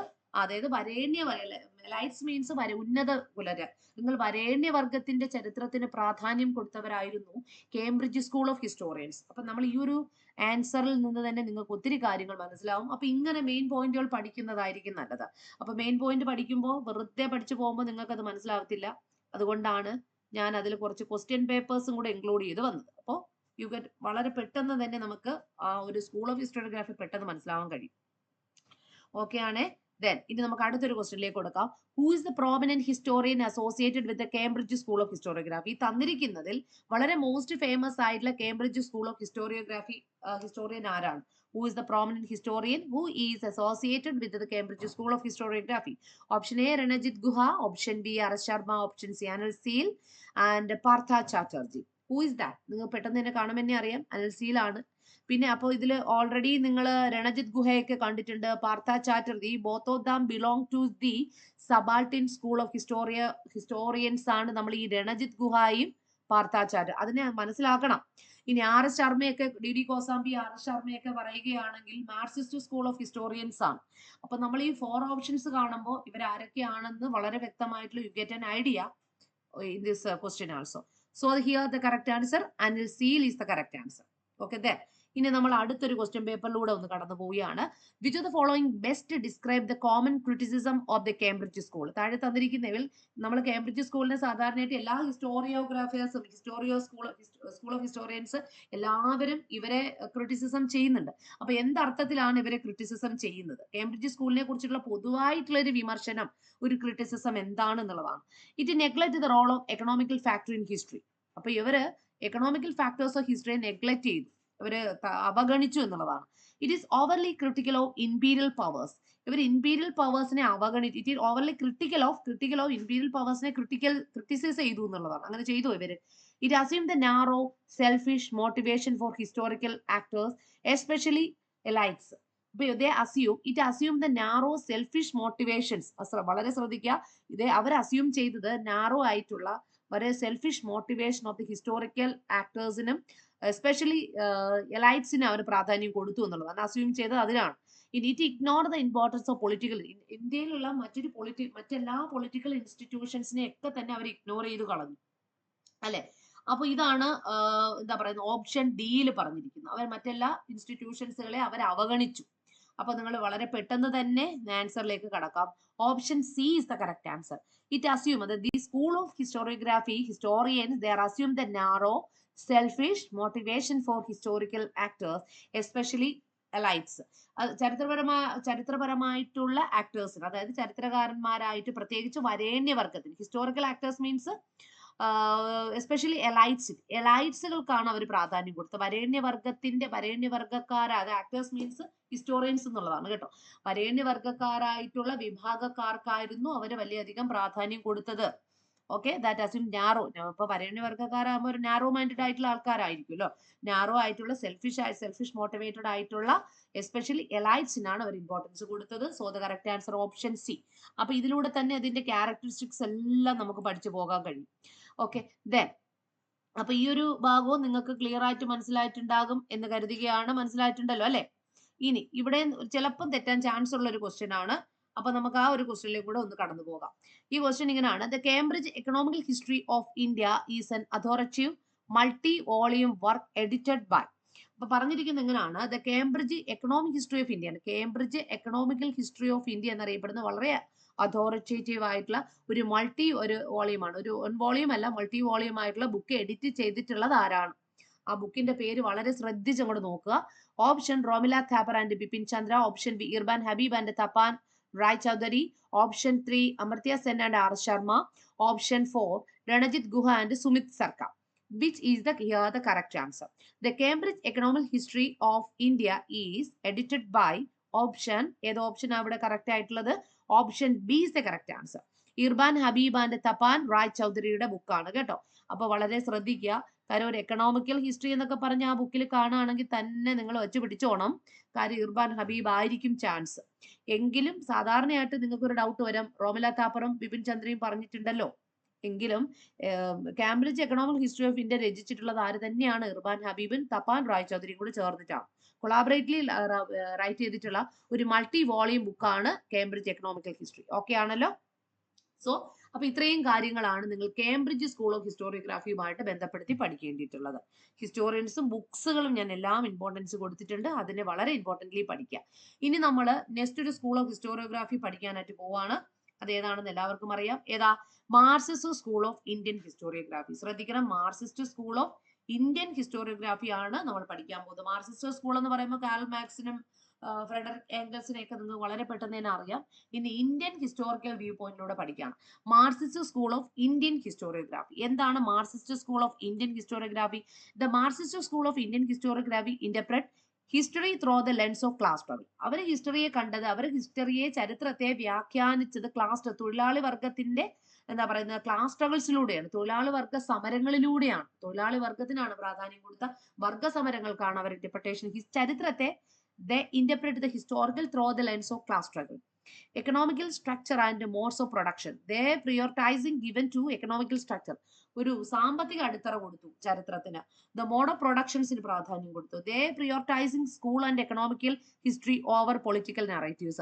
Political narratives ആയിരുന്നില്ല അവർ പ്രാധാന്യം കൊടുത്തത്. They prioritizing social, സാമൂഹികവും സാമ്പത്തികവുമായ ചരിത്രത്തിന്റെ അടിത്തറ കണ്ടെത്താനും ചരിത്ര സംഭവങ്ങളെ അവര് വ്യാഖ്യാനിക്കാൻ ശ്രമിച്ചത് തൊഴിലാളി വർഗത്തിന്റെ വർഗ സമരത്തിലൂടെയായിരുന്നു. അതിനൊക്കെയായിരുന്നു അവർ മുൻഗണന കൊടുത്തിട്ടുള്ളത്. അപ്പൊ ഇവിടെ ക്ലിയർ ആയിട്ട് മനസ്സിലായിട്ടുണ്ടല്ലോ എന്താണ് ഇന്ത്യൻ മാർക്സിസ്റ്റ് സ്കൂൾ ഓഫ് ഹിസ്റ്റോറിയോഗ്രാഫിയുടെ ഇമ്പോർട്ടൻസ് എന്നുള്ളതാണ് പറഞ്ഞു പോയത്. ഇനി നോക്കൂ, the features and contribution of Indian Marxist historiography. ഇതിന്റെ ഇമ്പോർട്ടന്റ് ആയിട്ടുള്ള ഫീച്ചേഴ്സും അതിന്റെ കോൺട്രിബ്യൂഷൻസുകളൊക്കെ എന്തൊക്കെയായിരുന്നു നോക്കൂ. Materials interpretation, their interpretation of history is the materialistic view. അല്ലെങ്കിൽ ഭൗതികവാദ വ്യാഖ്യാനം. മെറ്റീരിയൽസ് ഇന്റർപ്രിട്ടേഷൻ ഓഫ് ഹിസ്റ്ററി എന്ന് പറയുമ്പോൾ ആ ഒരു കോൺസെപ്റ്റിനെ actually dialectical materials interpretation of history എന്നൊക്കെ പറയുമ്പോൾ നിങ്ങൾ വളരെ പെട്ടെന്ന് തന്നെ മനസ്സിലാക്കേണ്ട ഒരേ ഒരു പേരുണ്ട്, ദാറ്റ് ഈസ് കാൾ മാക്സ്. അദ്ദേഹത്തിന്റെ ചരിത്രത്തിൽ അദ്ദേഹം വളരെ നമ്മൾ ഇനി അദ്ദേഹത്തിന്റെ ആ ഒരു ഇന്റർപ്രിട്ടേഷൻസ് ഓഫ് ഹിസ്റ്ററി ഒക്കെ വളരെ പ്രാധാന്യത്തോടു കൂടി മറ്റൊരു മൊഡ്യൂൾ പഠിക്കുന്നുണ്ട്. Materials interpretation uses the dialectical materialism to analyse how social economical organisation affect historical events. അതായത് ഈ ചരിത്ര സംഭവങ്ങൾ നടക്കുന്നത് സാമ്പത്തിക പശ്ചാത്തലത്തിലൂടെയാണെന്നാണ് അവർ പറഞ്ഞത്. തൊഴിലാളി വർഗ്ഗങ്ങൾ വെറുതെ ഒരു വർഗ്ഗസമരം ഉണ്ടെങ്കിലേ ചരിത്രമുള്ളൂ. ചരിത്രം സമ്പത്തുണ്ടെങ്കിൽ, സാമൂഹികവും സാമ്പത്തികവുമായ ഘടന ഉണ്ടെങ്കിൽ, ഘടന രൂപീകരിക്കുന്നതിലൂടെ മാത്രമേ ചരിത്ര സംഭവങ്ങൾ പോലും ഉടലെടുക്കുകയുള്ളൂ എന്നാണ് അവൾ പറഞ്ഞത്. തൊഴിലാളി വർഗ്ഗങ്ങളുടെ വർഗ്ഗസമരങ്ങൾ എന്ന് പറയുമ്പോൾ ഉടമയും തന്റെ അടിമയും തമ്മിലുള്ള വർഗ്ഗസമരം, അല്ലെ, പിന്നെ എന്താ പറയുക, രാജാവും തന്റെ പിന്നെ എന്താ പറയുന്നത് മറ്റുള്ള പിന്നെ പ്രജകളും തമ്മിലുള്ള വർഗ്ഗസമരങ്ങൾ. അങ്ങനെ വർഗ്ഗസമരങ്ങൾ നമ്മൾ ഈ എന്താ പറയുന്നത് ഭൂമി ഉണ്ടായ കാലഘട്ടങ്ങളെ മുതലേ ആരംഭിച്ചിട്ടുള്ളതാണ്. വർഗ്ഗസമരങ്ങളില്ലാതെ ചരിത്രമില്ല. ചരിത്രത്തെ പുനരാഖ്യാനം ചെയ്യാൻ കഴിയണമെങ്കിൽ വർഗ്ഗസമരങ്ങൾ വേണം. How social and economical organisation affect whose historical event rather than focusing slowly on politics. അപ്പൊ ഇന്നല്ലാതെ അവർ ഈ എന്താ പറയുന്നത് രാഷ്ട്രീയ വ്യാഖ്യാനങ്ങൾക്കായിരുന്നില്ല അവര് പ്രാധാന്യം കൊടുത്തിട്ടുള്ളത്, അല്ലെ. പിന്നെ മറിച്ച് എന്തിനായിരുന്നു അവർ പ്രാധാന്യം? സാമൂഹികവും സാമ്പത്തികവുമായ ഘടന അല്ലെങ്കിൽ ആ ഒരു സ്ട്രക്ചറിലെ ചരിത്ര സംഭവങ്ങളെ എങ്ങനെ ബാധിക്കും, ഈ രാഷ്ട്രത്തിൽ ഉണ്ടാകുന്ന രാഷ്ട്രത്തിൽ സംഭവിക്കുന്ന സാമ്പത്തിക ഘടനയിൽ ഉണ്ടാകുന്ന വ്യത്യാസങ്ങൾ, വ്യതിയാനങ്ങൾ ആ രാജ്യത്തിലെ ചരിത്ര സംഭവങ്ങളെ എങ്ങനെ ബാധിക്കും, ഇതിനാണ് അവര് ഫോക്കസ് ചെയ്തിട്ടുള്ളത്. ഓക്കെ, ദെൻ ഇനി നമുക്ക് അടുത്തൊരു പോയിന്റിലേക്കും കൂടി കടന്നു പോകും. The key figure of Indian Marxist historians ആരൊക്കെയാണ്? ഇവരുടെ പേരുകളൊന്നും നിങ്ങൾ മറക്കാതിരിക്കുക. അപ്പൊ ഇന്ത്യൻ മാർക്സിസ്റ്റ് ഹിസ്റ്റോറിയൻസ് ആയിട്ടുള്ള most important key figures of the Indian Marxist historians ആരൊക്കെയാണെന്ന് നോക്കുകയാണ്. ഫസ്റ്റ് ഓഫ് ഓൾ നമ്മൾ പറയുകയാണെങ്കിൽ M N. Roy, D Kosambi, R P. Dutt, Irfan Habib, R S. Sharma. ഒരുപാട് പേരുണ്ട് വേറെ, പക്ഷെ നമുക്ക് ഇതില് മോസ്റ്റ് ഫേമസ് ആയിട്ടുള്ളവരെയാണ് ഞാൻ എടുത്തു പോയിട്ടുള്ളത്. അതിൽ ആർ.പി. ദത്തും വളരെ പ്രാധാന്യപ്പെട്ടിട്ടുള്ള ഒരു ചരിത്രകാരനായിരുന്നു, ആർ.പി. ദത്ത. പിന്നെ M N. Roy, D Kosambi, R P. Dutt, Irfan Habib the most famous one. D Kosambi, പിന്നെ ഇർബാൻ ഹബീബ് ഉണ്ട്, പിന്നെ ആർ.എസ്. ശർമ്മയുണ്ട്. അപ്പൊ ഇവരെയൊക്കെ നിങ്ങൾ ഡയറക്ട്ലി ക്വസ്റ്റ്യൻസ് ഒന്നും ചോദിക്കാൻ ചാൻസ് ഇല്ല. എന്ന് പറയുമ്പോൾ ഇവരുടെ പ്രധാനപ്പെട്ട ബുക്സുകളും വോളിയൂംസുകളും ഇയർ ഓഫ് പബ്ലിഷിംഗ് ഒക്കെ ആണ് ചോദിക്കാൻ ചാൻസ്. അതുകൊണ്ട് ആ ഒരു ഭാഗമൊക്കെ ഒന്ന് പഠിച്ചു പോകുന്നത് വളരെ നന്നായിരിക്കും. Which of the following is the key characteristics of the Indian Marxist school of historiography? Indian Marxist school of historiography one of the key characteristics അല്ലെങ്കിൽ അവരുടെ പ്രധാനപ്പെട്ട സ്വഭാവ സവിശേഷത എന്താണെന്നുള്ളതായിരുന്നു ക്വസ്റ്റ്യൻ വന്നിട്ട്. Option A, emphasise the role of kings and empire. ഇവര് kings and എംപേഴ്സിന്, രാജാക്കന്മാരുടെയും സാമ്രാജ്യത്തിനുമാണോ, രാജാക്കന്മാരും അവരുടെ സാമ്രാജ്യ ചരിത്രത്തിനും ഒക്കെയാണോ അവര് ഇമ്പോർട്ടൻസ് കൊടുത്തത്? Option B, focus on class struggle and economical factors. സാമ്പത്തികമായിട്ടുള്ള ക്രയവിക്രയങ്ങളും ഘടകങ്ങളും തൊഴിലാളി വർഗ്ഗങ്ങളുടെ വർഗ്ഗസമരങ്ങൾക്കുമാണോ പ്രാധാന്യം കൊടുത്തത്? Option C, glorifications of Indian past or the nationalistic narratives. Nationalist നാരേറ്റീവ്സിലൂടെ ഇന്ത്യയുടെ പുരാതന ചരിത്രത്തെ ഗ്ലോറിഫൈ ചെയ്ത് കാണിക്കുന്ന വ്യൂ പോയിന്റുകൾക്കാണോ അവര് പ്രാധാന്യം കൊടുത്തിട്ടുള്ളത്? Option B, Reliance on colonial perspectives of historical analysis. Colonial perspectives എന്ന് പറയുമ്പോൾ അത് തന്നെ നിങ്ങൾ എലിറ്റിസ്റ്റ് ആണ് പ്രാധാന്യം, എലൈറ്റ്സ് ആണ് പ്രാധാന്യം കൊടുത്തത്. കേംബ്രിഡ്ജ് സ്കൂൾ നമ്മൾ അവിടെ കണ്ടു. Reliance on the colonial perspectives of historical analysis. അതായത് ചരിത്ര വിശകലനത്തിനായി കൊളോണിയൽ വീക്ഷണങ്ങളെ റിലയൻസ് മീൻസ് ആശ്രയിച്ചവരായിരുന്നു Marxist school of historians. So the correct answer option B is the correct answer. They focus on class struggle and economical factors. Economical factors or economical and social structure. How can it influence the historical events? Class struggle, തൊഴിലാളി വർഗ്ഗങ്ങളുടെ വർഗ്ഗസമരത്തിനും എന്താണ് social and economical structure of the സൊസൈറ്റിക്കും ഒക്കെയാണ് അവര് പ്രാധാന്യം കൊടുത്തിട്ടുള്ളത്. മനസ്സിലായല്ലോ. അപ്പൊ Indian Marxist school of historians they focus on class struggle and economical ഫാക്ടേഴ്സിനാണ് അവർ എന്ത് ചെയ്തിട്ടുള്ളത്. അതുപോലെ തന്നെ materials, the school apply the theory of historical മെറ്റീരിയൽസത്തിനാണ്. മെറ്റീരിയൽ മീൻസ് നമ്മുടെ എക്കണോമിക്സിന്, economical condition and its relationship between social and economical organisation. Economical condition എന്താണ് നിലവിലുള്ള, അത് ആ ഒരു സോഷ്യൽ ആൻഡ് എക്കണോമിക്കൽ ഓർഗനൈസേഷനെ ഇത് എങ്ങനെ ബാധിക്കും. Primary focus shaping society, political and historical event. സൊസൈറ്റിയും പൊളിറ്റിക്കലും ഹിസ്റ്റോറിക്കൽ ഇവന്റ്സ് അവരെ എങ്ങനെ ബാധിക്കും, ഇതിനൊക്കെയാണ് പ്രാധാന്യം നമ്മൾ കൊടുത്തിട്ടുള്ളത്. ഓക്കെ, ദെൻ ഇനി which of the following historians is the prominent figure in Indian Marxist school of historiography. ഈ തന്നിരിക്കുന്ന ഈ പ്രോമിനന്റ് ഫിഗേഴ്സിൽ ഇന്ത്യൻ മാർക്സിസ്റ്റ് സ്കൂൾ ഓഫ് ഹിസ്റ്റോറിയോഗ്രാഫിയിൽ മോസ്റ്റ് പ്രോമിനന്റ് ആയിട്ടുള്ള കീ ഫിഗർ ആരാണ്? അനിൽ സീലാണോ, ഡി കോസാംബി, റോമില താപ്പർ, RC മജുംദാർ? ആരാ? വിച്ച് ഓഫ് ദീസ് ഹിസ്റ്റോറിയൻ, തന്നിരിക്കുന്ന ഹിസ്റ്റോറിയൻസിൽ is the prominent figure in the Indian Marxist school of historiography ആരാണ്? Anil Seal, D Kosambi, Romila Thapar, RC Majumdar. Who is the correct answer? D Kosambi ആണ് correct. Anil seal എന്ന് പറയുമ്പോൾ ഒരു കേംബ്രിഡ്ജ് സ്കൂൾ ഓഫ് ഹിസ്റ്റോറിയൻ ആണ്, അപ്പൊ അദ്ദേഹം ശരിയായിട്ട് വരത്തില്ല. ഇനി നിങ്ങൾക്ക് സ്വാഭാവികമായിട്ട് സംശയം വരും, Romila Thapar. Romila Thapar is also a influential അവരും ഒരു റോമില താപ്പറും ഒരു എന്താ പറയുന്നത്, ഒരു മാർക്സിസ്റ്റ് വ്യൂ പോയിന്റോട് കൂടി ചരിത്ര രചനകൾ എഴുതിയിരുന്നു, ഇന്റർപ്രിട്ടേഷൻസ് ഒക്കെ ചെയ്തിരുന്നു. എങ്കിലും കീ ഫിഗർ എന്ന് പറയുമ്പോൾ ഡി കോസാംബിയാണ്. RC മജുംദാർ എന്ന് പറയുന്നത് നാഷണലിസ്റ്റ് സ്കൂൾ ഓഫ് ഹിസ്റ്റോറിയൻ ആണ്, RC മജുംദാർ. അപ്പൊ so the correct answer D കോസാംബിയാണ്. റോമില താപ്പറിലേക്ക് കടക്കണ്ട, ഇത് കറക്റ്റ് ആയിട്ടുള്ള ആൻസറിലേക്ക് കടക്കില്ല. ഇനി അടുത്ത ഒരു പ്രധാനപ്പെട്ട ക്വസ്റ്റിലേക്ക് കടക്കാം. What did Marxist historian emphasize the primary determinant of societal structure and dynamics? സാമൂഹ്യ ഘടനയുടെയും ചലനാത്മകതയുടെയും പ്രാഥമികമായ ചില അല്ലെങ്കിൽ നിർണായകപരമായിട്ടുള്ള ഘടകമായിട്ട് മാർക്സിസ്റ്റ് ചരിത്രകാരന്മാർ ഊന്നി പറഞ്ഞത് എന്തിനാണ്? What did Marxist historian emphasize as the primary determinant of the societal structure and dynamics? Societal structure and dynamicsന്റെ പ്രാഥമിക ഘടകമായിട്ട് അവർ ഊന്നി പറഞ്ഞത് എന്തിനാണ്? റിലീജിയസ് ബിലീഫ്സിനാണോ, ജിയോഗ്രഫിക്കൽ ലൊക്കേഷൻസ് ആണോ, മോഡ് ഓഫ് പ്രൊഡക്ഷൻ ആണോ, കൊളോണിയൽ പോളിസീസ് എലോണിലാണോ? Which is the correct answer? അപ്പൊ ഇവര് പിന്നെ റിലീജിയസ് ബിലീഫ്സിനും ജിയോഗ്രഫിക്കൽ ലൊക്കേഷൻസും കൊളോണിയൽ പോളിസീസിനും ഒന്നും പ്രാധാന്യം കൊടുത്തില്ല. ദ മോഡ് ഓഫ് പ്രൊഡക്ഷൻസിനാണ് Indian Marxist school of historians importance കൊടുത്തിട്ടുള്ളത്. Option C is the correct answer. Okay ആണല്ലോ. ഇനി നെക്സ്റ്റ് നമുക്ക് വളരെ പ്രാധാന്യം അറിയിക്കുന്ന, ഇനിയൊക്കെ നമുക്ക് പ്രീവിയസ്ലി വന്നിട്ടുള്ള പല ക്വസ്റ്റ്യൻസുകളും നമ്മൾ ഡിസ്കസ് ചെയ്ത് പോയിക്കൊണ്ടിരിക്കുകയാണ്. Which of the following is the major work by D Kosambi? D കോസാംബിയുടെ വളരെ ഫേമസ് ആയിട്ടുള്ള വർക്ക് ഏതാണ്? Option the discovery of India, option B introduction to the study of Indian history, introduction to the study of Indian history, option C argumentative Indian ആണോ, option D വന്നിട്ട് A history of India? Which is the correct answer? ഇവിടുത്തെ correct ആയിട്ടുള്ള answer and introduction to the study of Indian history is the correct answer. This is a classical work of D Kosambi. അദ്ദേഹത്തിന്റെ എല്ലാ വർക്കുകളും നമ്മൾ പഠിക്കണം. The classical work of Indian historiography by Damodar Dharmendra Kosambi. The first publication is 1956. ആദ്യമായിട്ട് അദ്ദേഹം ഈ ഒരു publication നടന്നത് 1956 മറക്കല്ലേ. Through this book Kosambi revolutionise Indian historiography with his realistic and scientific approach.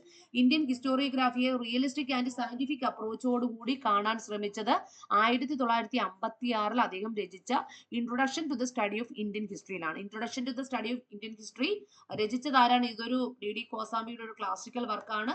1956 publish ചെയ്തിട്ടുള്ളത്. Through this book Kosambi revolutionised Indian historiography with realistic and scientific approach. Indian ഹിസ്റ്റോറിയോഗ്രാഫിക്ക് ഒരു വിപ്ലവകരമായിട്ടുള്ള മാറ്റം കൊണ്ടുവന്നത് ഈ ബുക്കിലൂടെയാണ്. ഈ ബുക്കിൽ അദ്ദേഹം വളരെ യാഥാർത്ഥ്യപൂർണ്ണതയോടുകൂടിയും വളരെ സയന്റിഫിക് അപ്രോച്ചോടുകൂടിയും ചരിത്ര രചനയെ വ്യാഖ്യാനിക്കാൻ ശ്രമിച്ചു എന്നുള്ളതാണ് നമുക്ക് പറയേണ്ടിയിട്ടുള്ളത്. ഓക്കെ ആണ്. അപ്പോ അതുകൂടി ഒന്ന് പഠിച്ചെടുക്കുക. ദെൻ നമുക്ക് അടുത്തൊരു പാർട്ടിലേക്ക് കൂടെ ഒന്ന് കടന്നു പോകാം. ഇനി അടുത്ത വളരെ ഫേമസ് ആയിട്ടുള്ള മറ്റൊരു ബുക്കാണ് the work of A R Desai is a particularly significant of its analyse of. The work of A R ദേശായിയുടെ ഈ ഒരു ഏത് ബുക്കിലാണ് തന്നിരിക്കുന്ന, ഏത് വർക്കിലാണ് particularly significant for its analyse of?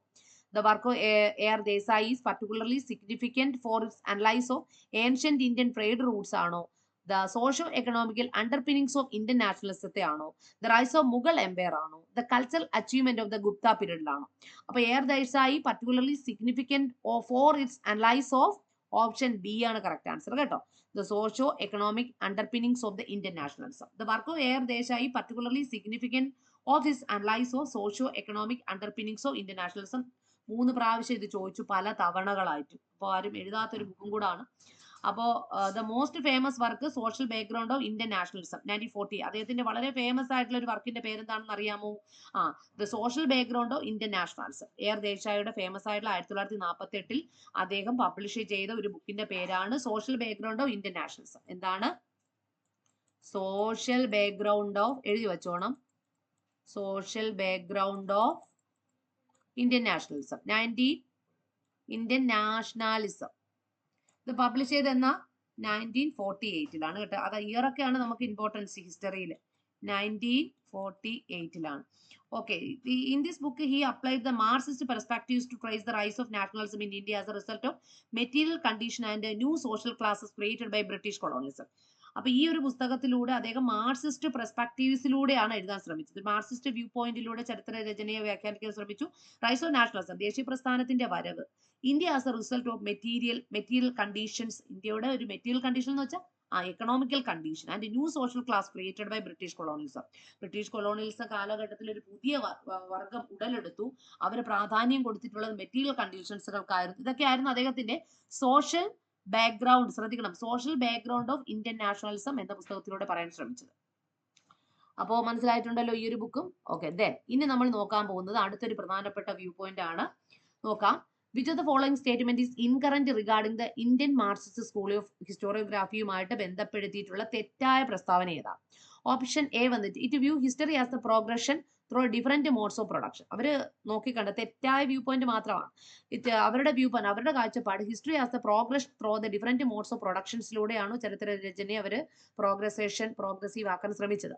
Option B primarily focus on role of peasantry and working class. അവർ കൂടുതൽ much give emphasise given to the കർഷക വർഗത്തിനും വർക്കിംഗ് ക്ലാസ്സിനുമാണോ അവർ പ്രാധാന്യം, primarily focus given to both of these, അവരുടെ പ്രാധാന്യം ഇവർക്കാണോ പ്രാധാന്യം കൊടുത്തത്? ആൻഡ് ഓപ്ഷൻ സി ഇത് synonymous with the subaltern school of ഹിസ്റ്റോറിയോഗ്രാഫിയുടെ ഒരു സിനോണിമസ് പോലെയാണ് ഇവർ വന്നത്.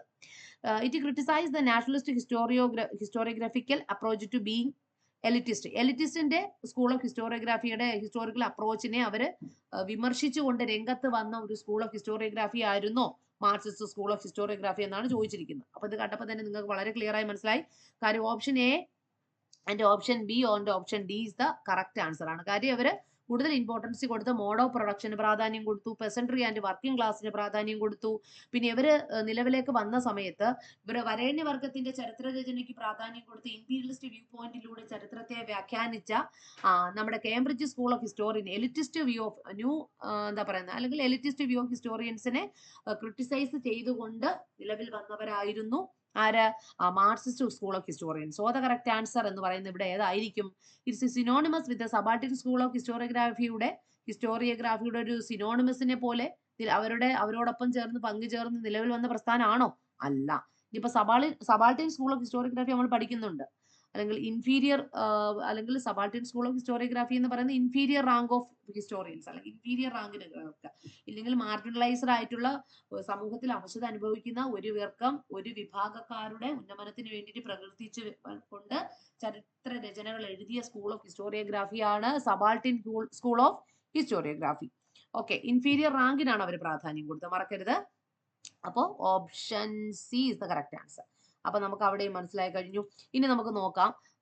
The book locality, province and nation, essay on Indian politics 1870 to 1940 was edited by the John Gallagher, Gordon Johnson and Annusier. Another book was similar title, Taiwan, Nation, States of Provinces, was written by John F. Cooper. ഇത് previously വന്നൊരു ബുക്കാണ്. അപ്പൊ ഇതും കൂടെ നിങ്ങൾ ഇതിന്റെ അകത്തൂടെ ഒന്ന് പഠിച്ചു പോവുക. ഈ ബുക്കിന്റെ പ്രത്യേകത, ഇത് നമ്മൾ കേംബ്രിഡ്ജ് സ്കൂൾ ഓഫ് ഹിസ്റ്റോറിയൻസിന്റെ അകത്ത് വരുന്ന ഒരു ക്വസ്റ്റ്യൻ ആണ്, പ്രീവിയസ്ലി ചോദിച്ചിട്ടുള്ളതാണ്. Is a Cambridge school of historiography. Cambridge school of ഹിസ്റ്റോറിയോഗ്രാഫിയുടെ അകത്ത് വരുന്ന ഒരു പ്രധാനപ്പെട്ട ക്വസ്റ്റ്യൻ ആണ് ഇപ്പൊ നമ്മൾ പറഞ്ഞുകൊണ്ടിരിക്കുന്നത്. അതൊന്ന് ശ്രദ്ധിക്കാം. അതായത് അവരെഴുതിയ ഒരു പ്രധാനപ്പെട്ട 1870 1870ലും 1840ലും ജോൺ ഗാലഗറും ജോൺ ഗോർഡനും അനിൽ സിയാലും ചേർന്ന് രചിച്ച ഒരു ബുക്കിന്റെ പേരാണ് collectively locality, province, nation. Locality, province and nation, essay on Indian politics. Indian പൊളിറ്റിക്സുമായിട്ട് ബന്ധപ്പെടുത്തി locality, province and nation, essay on Indian politics എന്നാണ് പബ്ലിഷ് ചെയ്തിട്ടുള്ളത്. 1870 to 1940.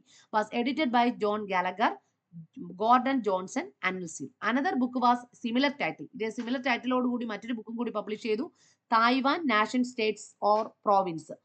പക്ഷെ ഈ ഒരു ബുക്ക് റിട്ടേൺ ചെയ്തത് ജോൺ എഫ് കോപ്പർ ആണ്. പ്രീവിയസ്ലി ഇപ്പൊ കഴിഞ്ഞ വർഷം 2023 നടന്നൊരു സെറ്റ് എക്സാമിനേഷന് ചോദിച്ച ക്വസ്റ്റ്യൻ ആണ്. ജോൺ എഫ് കോപ്പറിന്റെ book Taiwan nation states or province was written by John F Copper. Cambridge school of historiography ആണ്, തെറ്റിപ്പോരുത്. ഞാൻ അത് ഇതിന്റെ അകത്ത് ചോദിച്ചു എന്നുള്ളതേ ഉള്ളൂ, തെറ്റാതെ പഠിച്ചു പോവുക. ഓക്കെ, ഇനി നമ്മൾ ഈ മാർക്സിസ്റ്റ് സ്കൂൾ ഓഫ് ഹിസ്റ്റോറിയോഗ്രാഫി പഠിക്കുമ്പോൾ കാൾ മാർക്സിനെ പഠിക്കാതെ കഴിയില്ല നമുക്ക്. അപ്പൊ കാൾ മാർക്സിനെ കുറിച്ച് പറയാം. അദ്ദേഹമാണ് key figure of the Marxist school of historiography. അദ്ദേഹം ജനിച്ചത് 1880 ജനിച്ചത്. 1883 അദ്ദേഹം മരണപ്പെട്ടു. അദ്ദേഹം ജനിച്ചത് എവിടെയാണ്? Born in Trier in Germany in 1880. 1818 ജർമ്മനിയിലെ ട്രയറിലാണ് അദ്ദേഹം ജനിച്ചിട്ടുള്ളത്. Is the founder of the scientific socialism or Marxism. അദ്ദേഹമാണ് സയന്റിഫിക് സോഷ്യലിസം ഓർ മാർക്സിസത്തിന്റെ ഫൗണ്ടർ എന്ന് അറിയപ്പെടുന്നത്. ഈ introducer the radical change in the study of history. അദ്ദേഹം എന്ത് ചെയ്തു? Radical changes in study of ഹിസ്റ്ററിക്ക് അദ്ദേഹം പ്രാധാന്യം കൊടുത്തു. ചരിത്ര പഠനത്തിൽ അദ്ദേഹം സമൂലമായ മാറ്റം കൊണ്ടുവന്നു, അല്ലെ? സമൂലമായ മാറ്റം കൊണ്ടുവന്ന ഒരു ചരിത്രകാരൻ കൂടിയായിരുന്നു ആരെന്നറിയപ്പെടുന്നത് നമ്മുടെ Karl Marx. He introduce radical change in study of history. You are German philosopher, economist, historian, sociologist, political theorist, journalist and socialist revolutionary കൂടിയായിരുന്നു ആര്? നമ്മുടെ കാർൽ മാർക്സ്. അദ്ദേഹത്തിന്റെ ഒരു സെൽഫ് ഇൻട്രൊഡക്ഷൻ പോലെയാണ് ഇവിടെ പറഞ്ഞു പോയത്. ഇതൊക്കെ ജസ്റ്റ് ഒന്ന് മേ ബി ചിലപ്പോഴൊക്കെ ചോദിക്കാൻ ചാൻസ് ഉണ്ട്. അദ്ദേഹം ജനിച്ച സ്ഥലമൊക്കെ ചോദിക്കും, ജർമ്മനിലെ ട്രയർ, അതൊരു പ്രാവശ്യം ചോദിച്ചിട്ടുണ്ട്. അദ്ദേഹത്തിന്റെ വർക്കുകൾ നോക്കൂ. The poverty of philosophy 1847 publish ചെയ്തിട്ടുള്ളത്. ദെൻ വരുവാൻ communist manifesto 1848, German ideology 1845, contribution to the critics of political economy 1859. അദ്ദേഹത്തിന്റെ മോസ്റ്റ് ഫേമസ് ആയിട്ടുള്ള ബുക്കുകളാണ് കേട്ടോ. Important works: poverty of philosophy 1847, communist manifesto 1848, German ideology 1845, contribution to the critics of political economy 1859. മനസ്സിലായോ ഇദ്ദേഹത്തിന്റെ most famous ബുക്കുകൾ?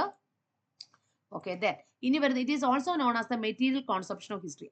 അദ്ദേഹത്തിന്റെ Marxist school of historiography അറിയപ്പെടുന്ന മറ്റൊരു പേര് it is also known as materialistic concept. ഭൗതികവാദം, നിങ്ങൾ ഭൗതികവാദത്തിനാണ് മെറ്റീരിയലിസ്റ്റിക് കോൺസെപ്ഷൻ ഓഫ് ഹിസ്റ്ററിക്കാണ് പ്രാധാന്യം കൊടുത്തത്. It is the methodology used by Marxist historiographers that focus on human societies and the development through the history. History is the result of materials condition. ചരിത്രം എന്ന് പറയുന്നത് എന്തിന്റെ ഒരു റിസൾട്ട് ആണ്? Material condition rather than ideals. ഐഡിയൽസിന്റെ idealism എന്ന ആശയം actually കൊണ്ടുവന്ന ഹെഗലാണ്. മെറ്റീരിയൽസ് അല്ലെ? അപ്പോ ഡയലക്റ്റിക്കൽ മെറ്റീരിയലിസം എന്ന ആശയം ആക്ച്വലി കൊണ്ടുവന്ന ഹെഗലാണ്, മറക്കരുത്. അപ്പൊ ഇദ്ദേഹത്തിന്റെ വ്യൂ പോയിന്റിലൂടെ വരികയാണെങ്കിൽ history is the result of material condition rather than ideals.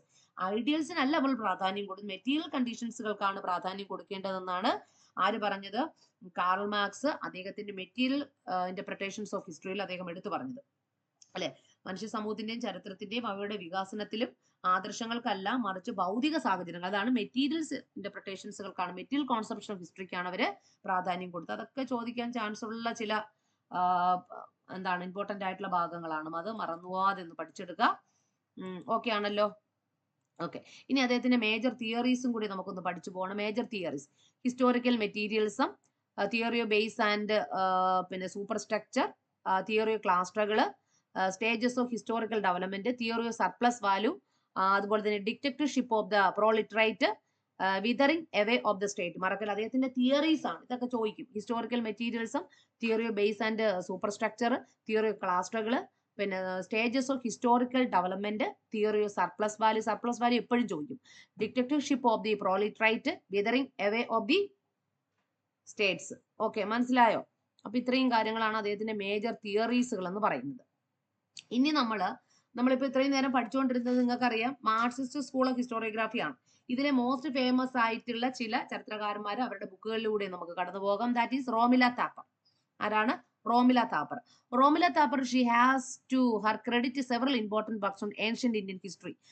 അവരുടെ ഒരു ക്രെഡിറ്റേഷൻ കിട്ടുന്ന ചരിത്ര രചനയുടെ അവരുടെ മോസ്റ്റ് ഇമ്പോർട്ടന്റ് ആയിട്ടുള്ള ചരിത്ര രചനകൾ എന്ന് പറയുന്നത് has to her credit several importance work. അതായത് ഒരുപാട് ബുക്സുകളിലൂടെ അവര് രചിച്ച ചരിത്രത്തിൽ അവർ ഏൻഷ്യന്റ് ഇന്ത്യൻ ഹിസ്റ്ററിയുടെ ചരിത്ര രചനകളും ചരിത്ര വ്യാഖ്യാനങ്ങൾക്കുമാണ് അവർ വലിയ പ്രാധാന്യം കൊടുത്തത്. അതിലൂടെ അവർക്ക് ക്രെഡിറ്റഡ് ആയിട്ടുള്ള അവരുടെ മോസ്റ്റ് ഇമ്പോർട്ടന്റ് ആയിട്ടുള്ള ബുക്സുകൾ എന്ന് പറയും Ashoka and decline of Mauryans ചോദിച്ചിട്ടുള്ള ബുക്കാണ്.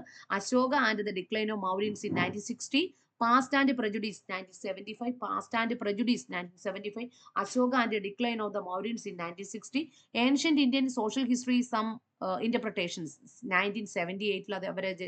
Romila Thapar രചിച്ച Ancient Indian Social History, Some Interpretation. History of India, Volume 1 1983. അവർ രചിച്ച History of India, Volume number 1 1983. Lineage to State, വളരെ ഫേമസ് ആയിട്ടുള്ള ഒരു ബുക്കാണ് ലീനേജ് ടു സ്റ്റേറ്റ്. 1984 അവർ രചിച്ചത്. Mauryan Revisited, Mauryan Revisited, etc. Mauryan Revisited, Lineage to State, History of India, Volume number 1, Ancient Indian Social History, Some Interpretation, Past and Prejudice, Ashoka and Decline of the Mauryans in 1960. So has to have credited several important works on ancient Indian history. Like Romila താപ്പറിന്റെ ബുക്കുകളൊക്കെ ചോദിക്കും. ഒന്നേലും match following ചോദിക്കും, അല്ലെങ്കിൽ most important ആയിട്ടുള്ള ബുക്സുകൾ ചോദിക്കും set എക്സാമിനേഷന്. വളരെ പ്രാധാന്യമാണ് ഈ ബുക്കുകൾ, മറക്കാതെ പഠിച്ചു പോവുക. അറിയാലോ. അപ്പൊ ഇതുവരെയുള്ള സെറ്റ് എക്സാമിനേഷൻ എല്ലാം ചോദിച്ചിട്ടുണ്ട്, അതുകൊണ്ട് തന്നെ ഇനി നിങ്ങൾ പഠിക്കുക. ഇനി നമ്മൾ ഇർബാൻ ഹബീബിലേക്ക് കടക്കാണ്. അദ്ദേഹം വളരെ ഫേമസ് ആയിട്ടുള്ള ഒരു എന്താ പറയുന്നത് ഇന്ത്യൻ മാർക്സിസ്റ്റ് ഹിസ്റ്റോറിയൻ ആണ് ഇർബാൻ ഹബീബ് എന്ന് പറയുന്നത്. അദ്ദേഹത്തിന്റെ ബുക്കുകളിലേക്കും കൂടി ഞാനൊന്ന് കടന്നു പോവുകയാണ്. അദ്ദേഹത്തിന്റെ മോസ്റ്റ് ഫേമസ് ആയിട്ടുള്ള ബുക്കുകൾ എന്ന് പറയുകയാണെങ്കിൽ ഏതൊക്കെയാണ്? Agrarian system of Mughal India 1556 to 1707, published in 1963. അപ്പൊ അഗ്രേറിയൻ സിസ്റ്റം മുഗൾ ഇന്ത്യ 1556 മുതൽ 1707 വരെയുള്ള agrarian system of Mughal India അദ്ദേഹം പബ്ലിഷ് ചെയ്തത് 1963. His other works include Atlas of Mughal Empire in 1962. Atlas of Mughal Empire 1962 publish ചെയ്തത്. Peasant and Artisan Mughal Empire 1982 അദ്ദേഹത്തിന്റെ Peasant and Artisans Mughal publish ചെയ്തിട്ടുള്ളത് 1982. Interpretation of Indian history മറക്കല്ലേ, അദ്ദേഹത്തിന്റെ മറ്റൊരു famous ആയിട്ടുള്ള ഒരു ബുക്കിന്റെ പേരാണ് interpretation of Indian history. Interpreting Indian history. അതേ ഇന്ത്യൻ ഹിസ്റ്ററി ഇന്റർപ്രിട്ടേഷൻ ചെയ്തൊരു ബുക്കാണ്. Caste and money in the Indian history, problems of Marxist historiography, the agrarian system of Mughal India, and atlas of Mughal empire, and Cambridge economic. നമ്മൾ ഇതാണ് നേരത്തെ വന്ന പരീക്ഷയ്ക്ക് വന്നൊരു ബുക്കിന്റെ പേരാണ് Cambridge economical history of India. ഇത് അദ്ദേഹത്തിന്റെ വളരെ ഫേമസ് ആയിട്ടുള്ള ബുക്കാണ്. മനസ്സിലായിട്ടുണ്ടല്ലോ. കേംബ്രിഡ്ജ് എക്കണോമിക്കൽ ഹിസ്റ്ററി ഉണ്ട്, agrarian system of Mughal India. ഇതൊക്കെ നമ്മുടെ ഇന്ത്യൻ ഫ്യൂഡലിസവുമായിട്ട് ബന്ധപ്പെടുത്തി. പിന്നെ ഇന്ത്യൻ ഫ്യൂഡലിസത്തിന് അദ്ദേഹം ക്വസ്റ്റ്യൻ ചെയ്തുകൊണ്ട് എഴുതിയ ബുക്കാണ് ഇതൊക്കെ. Indian feudalism, Irfan Habib take up the question the Indian feudalism in the context of social formation of the ancient Indian ഒക്കെ അദ്ദേഹം വളരെയധികം ചോദ്യം ചെയ്തുകൊണ്ട് എടുത്ത ഒരുപാട് ബുക്കുകൾ നമുക്കൊന്ന് പഠിച്ചു പോകേണ്ടതായിട്ടുണ്ട്. ഓക്കെ ആണല്ലോ. അപ്പൊ ഇതൊക്കെയാണ് അദ്ദേഹത്തിന്റെ മോസ്റ്റ് ഫേമസ് ആയിട്ടുള്ള ബുക്കുകൾ എന്ന് നിങ്ങൾ മനസ്സിലാക്കുക. ഓക്കെ, അപ്പൊ ഇർബാൻ ഹബീബിനെയും നിങ്ങൾ പരിചയപ്പെട്ട്, റോമില താപ്പറിനെ മനസ്സിലായി കഴിഞ്ഞു, ഇർബാൻ ഹബീബിനെ നിങ്ങൾ പരിചയപ്പെട്ട് കഴിഞ്ഞു. ഇനി വരുന്നത് ബിപിൻ ചന്ദ്ര. ബിപിൻ ചന്ദ്രയുടെ ബുക്കുകളിലേക്കാണ് നിങ്ങൾ കടന്നു പോകുന്നത്. ഇവിടെ നമ്മൾ ബുക്സുകളായിരിക്കും കേട്ടോ കുട്ടികളെ പ്രാധാന്യം കൊടുക്കേണ്ടത്. വേറെ നമ്മൾ അഡീഷണൽ ആയിട്ട് അങ്ങനെ വലിയൊരു പഠിത്തം വേണ്ട. ഇത്രയും പഠിച്ചെടുത്താൽ തന്നെ നിങ്ങൾ പിന്നെ ഇവരെ കാറ്റഗറൈസേഷൻ, കാംബ്രിഡ്ജ് ആണ്, സബാൾട്ടൻ ആണ്, analysis school of historians, nationalist, അങ്ങനെ തരം തിരിച്ച് പഠിക്കുന്നത് നിങ്ങളുടെ ഒരു വലിയൊരു benefit. You get a benefit. Okay, ഇനി ബിപിൻ ചന്ദ്ര, അദ്ദേഹത്തിന്റെ മോസ്റ്റ് ഫേമസ് ബുക്കാണ് rise and growth of economic nationalism and colonialism in India, Indian struggle for independence 1857 മുതൽ 1947 വരെയുള്ള Indian struggle for independence, communalism in modern India. എന്താണ് communalism in modern India? Okay, മനസ്സിലായല്ലോ. അപ്പൊ ഏതൊക്കെയാണ്? Rice and growth of economical nationalism and colonialism in India, Indian struggle for independence, communalism in modern India. ഇതൊക്കെ വളരെ famous ആയിട്ടുള്ള ബിപിൻ ചന്ദ്രയുടെ ബുക്കുകളാണ്. മറക്കില്ലല്ലോ Bipin Chandra. Rise and growth of economic nationalism in India അദ്ദേഹത്തിന്റെ മറ്റൊരു ബുക്കാണ്. ചിലപ്പം ചോദിക്കും rise and growth economic nationalism in India കേട്ടോ. നാഷണാലിസം ഇൻ ഇന്ത്യ അങ്ങനെയും കൂടെ പഠിച്ചു. ചിലപ്പോൾ അങ്ങനെ ചോദിക്കും rise and growth of economical nationalism in India. Okay, പൂർണ്ണമായിട്ടുള്ള പേര് rise and growth of economic nationalism in India, nationalism and colonialism in modern India. പിന്നെ നാഷണാലിസം ആൻഡ് കൊളോണിയലിസം ഇൻ, അത് മറ്റൊരു ബുക്കാണ്. Nationalism and colonialism in modern India കേട്ടോ. Modern India and Indian struggle for independence, അത് നമ്മൾ പറഞ്ഞു. അദ്ദേഹത്തിന്റെ economic policies of Indian national leadership, economical policies of Indian national leadership. എന്താണ് കുട്ടികളെ? എക്കണോമിക്കൽ, എല്ലാം ഒരുപാട് ബുക്കുകളുണ്ട്, ഞാൻ ഫേമസ് ആയിട്ട് മാത്രമേ പറഞ്ഞു പോകുന്നുള്ളൂ. എക്കണോമിക് എടുത്ത് പഠിച്ചോണം. എക്കണോമിക്കൽ പോളിസീസ് ഓഫ്, എക്കണോമിക് എഴുതി എടുത്തോണേ, policies of Indian economical policies of Indian national leadership. Indian national economical policies of Indian national leadership. ഞാൻ പറയുന്നത് വളരെ ശ്രദ്ധിക്കുക. ഓക്കെ, മനസ്സിലായത്. 1880 to 1905 ഓക്കെ, ഡൽഹി യൂണിവേഴ്സിറ്റിയിലെ അദ്ദേഹത്തിന്റെ PhD അവാർഡ് കിട്ടിയിട്ടുള്ള ഒരു ബുക്കും കൂടിയാണ്, ഒരു തീസസ് വർക്കാണ്. അദ്ദേഹത്തിന്റെ PhD ഡിഗ്രി അദ്ദേഹം 1963 അദ്ദേഹത്തിന് കിട്ടിയത്. Economical policies of Indian national leadership 1880 to 1905 വരെയുള്ള accepted by the Delhi university of the award of PhD degree. ചിലപ്പോൾ ചോദിക്കും, ബിപിൻ ചന്ദ്രയ്ക്ക് 1963 അദ്ദേഹത്തിന് PhD ഡിഗ്രി അവാർഡ് ലഭിച്ചിട്ടുള്ള കൃതി ഏതാണ്? Economical policies of Indian history book ഏതാണ്? Economical policies of Indian national leadership. അത് ഏത് വർഷം മുതലാണ്? 1880 മുതൽ 1905 വരെയുള്ള ചരിത്രം. അത് അദ്ദേഹത്തിന്റെ വളരെ ഫേമസ് ആയിട്ടുള്ള ഒരു ബുക്കാണ്. Modern Indian history. ഓക്കെ, അദ്ദേഹത്തിന്റെ മോഡേൺ ഇന്ത്യൻ ഹിസ്റ്ററിയിലൊക്കെ അദ്ദേഹം ഒരുപാട് ബുക്കുകൾ അദ്ദേഹം എഴുതിയിട്ടുണ്ട്. പിന്നെ അതുപോലെ തന്നെ കമ്മ്യൂണലിസം ഇൻ മോഡേൺ ഇന്ത്യ, അത് നമ്മൾ പരിചയപ്പെട്ടിട്ടുണ്ടല്ലോ. Communalism in modern India, Indian struggle for independence, Indian struggle for independence, അതൊന്ന് ഇന്ത്യൻ സ്ട്രഗിൾ ഫോർ ഇൻഡിപെൻഡൻസ് പരിചയപ്പെട്ടു. അപ്പൊ ഇതൊക്കെയാണ് അദ്ദേഹത്തിന്റെ ഫേമസ് ആയിട്ടുള്ള ബുക്കുകൾ. മറക്കില്ലല്ലോ, ബിപിൻ ചന്ദ്ര. ദെൻ ഇനി വരുന്നത് RS ശർമ്മ. RS ശർമ്മയും ഈ പറഞ്ഞ പോലെ വളരെ ഫേമസ് ആയിട്ടുള്ള ഒരു ഹിസ്റ്റോറിയൻ ആയിരുന്നു. അദ്ദേഹത്തിന്റെ ബുക്കുകൾ Shudras in ancient India 1958, Indian feudalism 1966, urban decay in India 1987, material culture and social formation in ancient India 1983, light on early Indian society and economy 1966. ഒന്നും കൂടി, Shudras in ancient India, Indian feudalism 1966, urban decay in India 1987, material culture and social formation in ancient India 1983, light on early Indian society and economy 1966. ഇതൊക്കെ RS ശർമ്മയുടെ പുസ്തകങ്ങളായിരുന്നു. അദ്ദേഹവും ഈ പറഞ്ഞ പോലെ നമ്മുടെ ബിപിൻ ചന്ദ്രയെ പോലെയും DD കോസാംബിയെ പോലെയും RS ദത്തിനെ പോലെയും വളരെയധികം മെറ്റീരിയലിസ്റ്റ് ചായവുള്ള ഒരു ചരിത്രകാരൻ കൂടിയായിരുന്നു. അദ്ദേഹത്തിന്റെ ഇന്ത്യൻ ഫ്യൂഡലിസം വളരെ ഫേമസ് ബുക്കാണ്, ചോദിക്കാൻ ചാൻസ് ഉണ്ട്. അപ്പൊ നിങ്ങൾ കാറ്റഗറൈസേഷൻ ചെയ്യാൻ പഠിക്കേണ്ടത് നിങ്ങളാവും. ഞാൻ ഈ പറഞ്ഞു തരും, നിങ്ങൾ കാറ്റഗറൈസേഷൻ ചെയ്ത് തന്നെ പഠിക്കണം. തീർന്നില്ല. Indian ancient past, RS Sharma. Looking for the Aryans, rethinking Indian past, early medieval Indian society, a study in feudalisation, communal history and Rama's Ayodhya, changing direction in educational administration. ഒന്നുകൂടി once again, Indian ancient past, looking for the Aryans, rethinking Indian past, early medieval Indian society, a study in feudalisation, communal history and Rama Ayodhya, changing direction educational administration. These are the most famous books written by RS Sharma. ഇതെല്ലാം കൂടെ ഒന്ന് പഠിച്ചെടുക്കണം. Okay, then അപ്പൊ ഇത്രയും കാര്യങ്ങൾ clear ആയിട്ട് മനസ്സിലായിട്ടുണ്ടാകും എന്ന് ഞാൻ വിശ്വസിക്കുകയാണ്. മനസ്സിലായില്ലേ നിങ്ങൾക്ക് ഈ പുസ്തകങ്ങളെല്ലാം? ഓക്കെ, അതെല്ലാം തന്നെ വളരെ ഫേമസ് ആയിട്ടുള്ള പുസ്തകങ്ങളാണ്. ഇനി നമുക്ക് ഒരു വ്യക്തിയും കൂടി നമ്മൾ പറഞ്ഞു പോകാറുണ്ട്. ബിപിൻ ചന്ദ്ര പറഞ്ഞു, RS ശർമ്മ പറഞ്ഞു. ഓക്കെ, അദ്ദേഹത്തിന്റെ പേര് DD കോസാംബിയാണ്. ആരാണ്? DD കോസാംബി.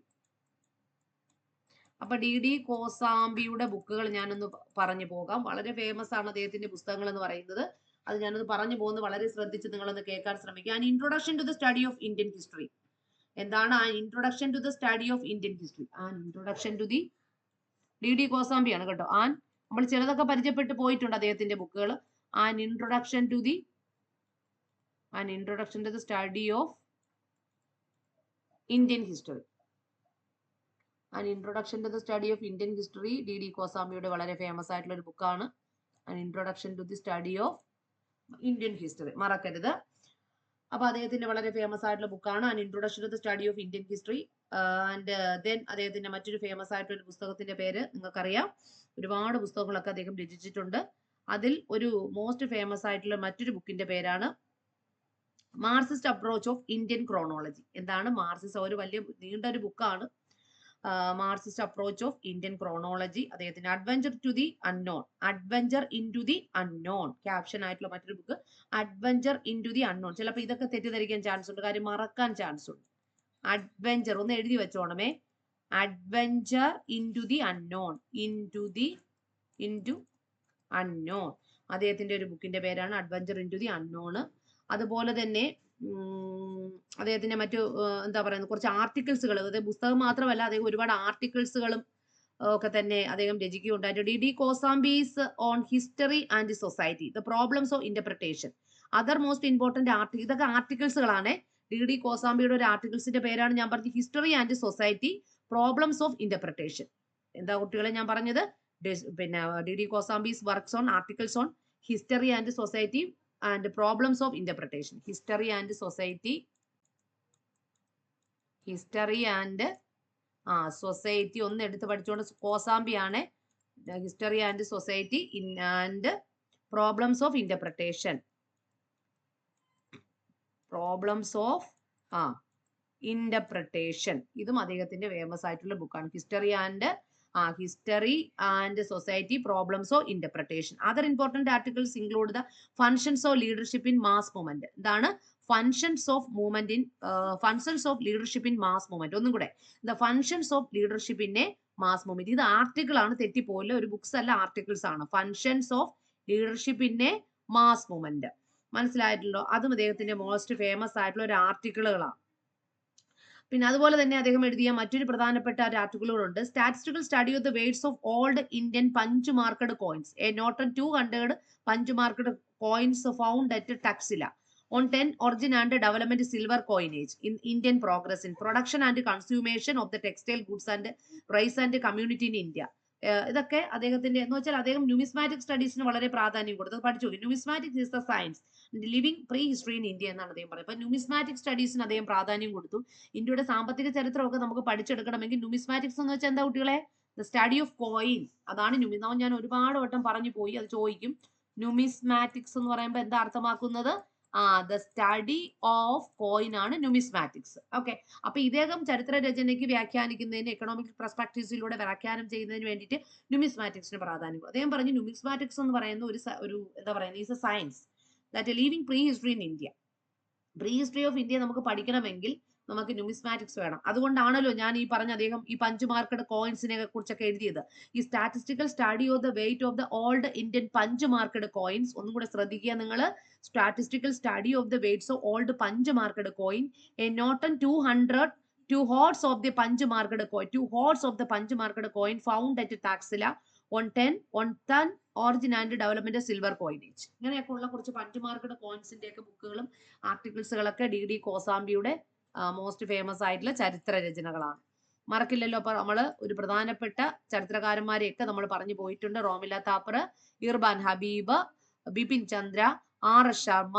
അതുപോലെ തന്നെ നമ്മളിപ്പോ ലാസ്റ്റ് പറഞ്ഞു പോയ ആരാണെന്ന് എല്ലാവർക്കും മനസ്സിലായില്ല. ആരാണ്? ഡി കോസാംബി. ഡി കോസാംബിയുടെ ഒരു വളരെ പ്രാധാന്യപ്പെട്ടിട്ടുള്ള ആർട്ടിക്കിൾ ആണ് എന്താണ്? Adventure into the unknown. Adventure into the unknown, D Kosambi. മറക്കരുത്, ചോദിച്ചിട്ടുണ്ട്.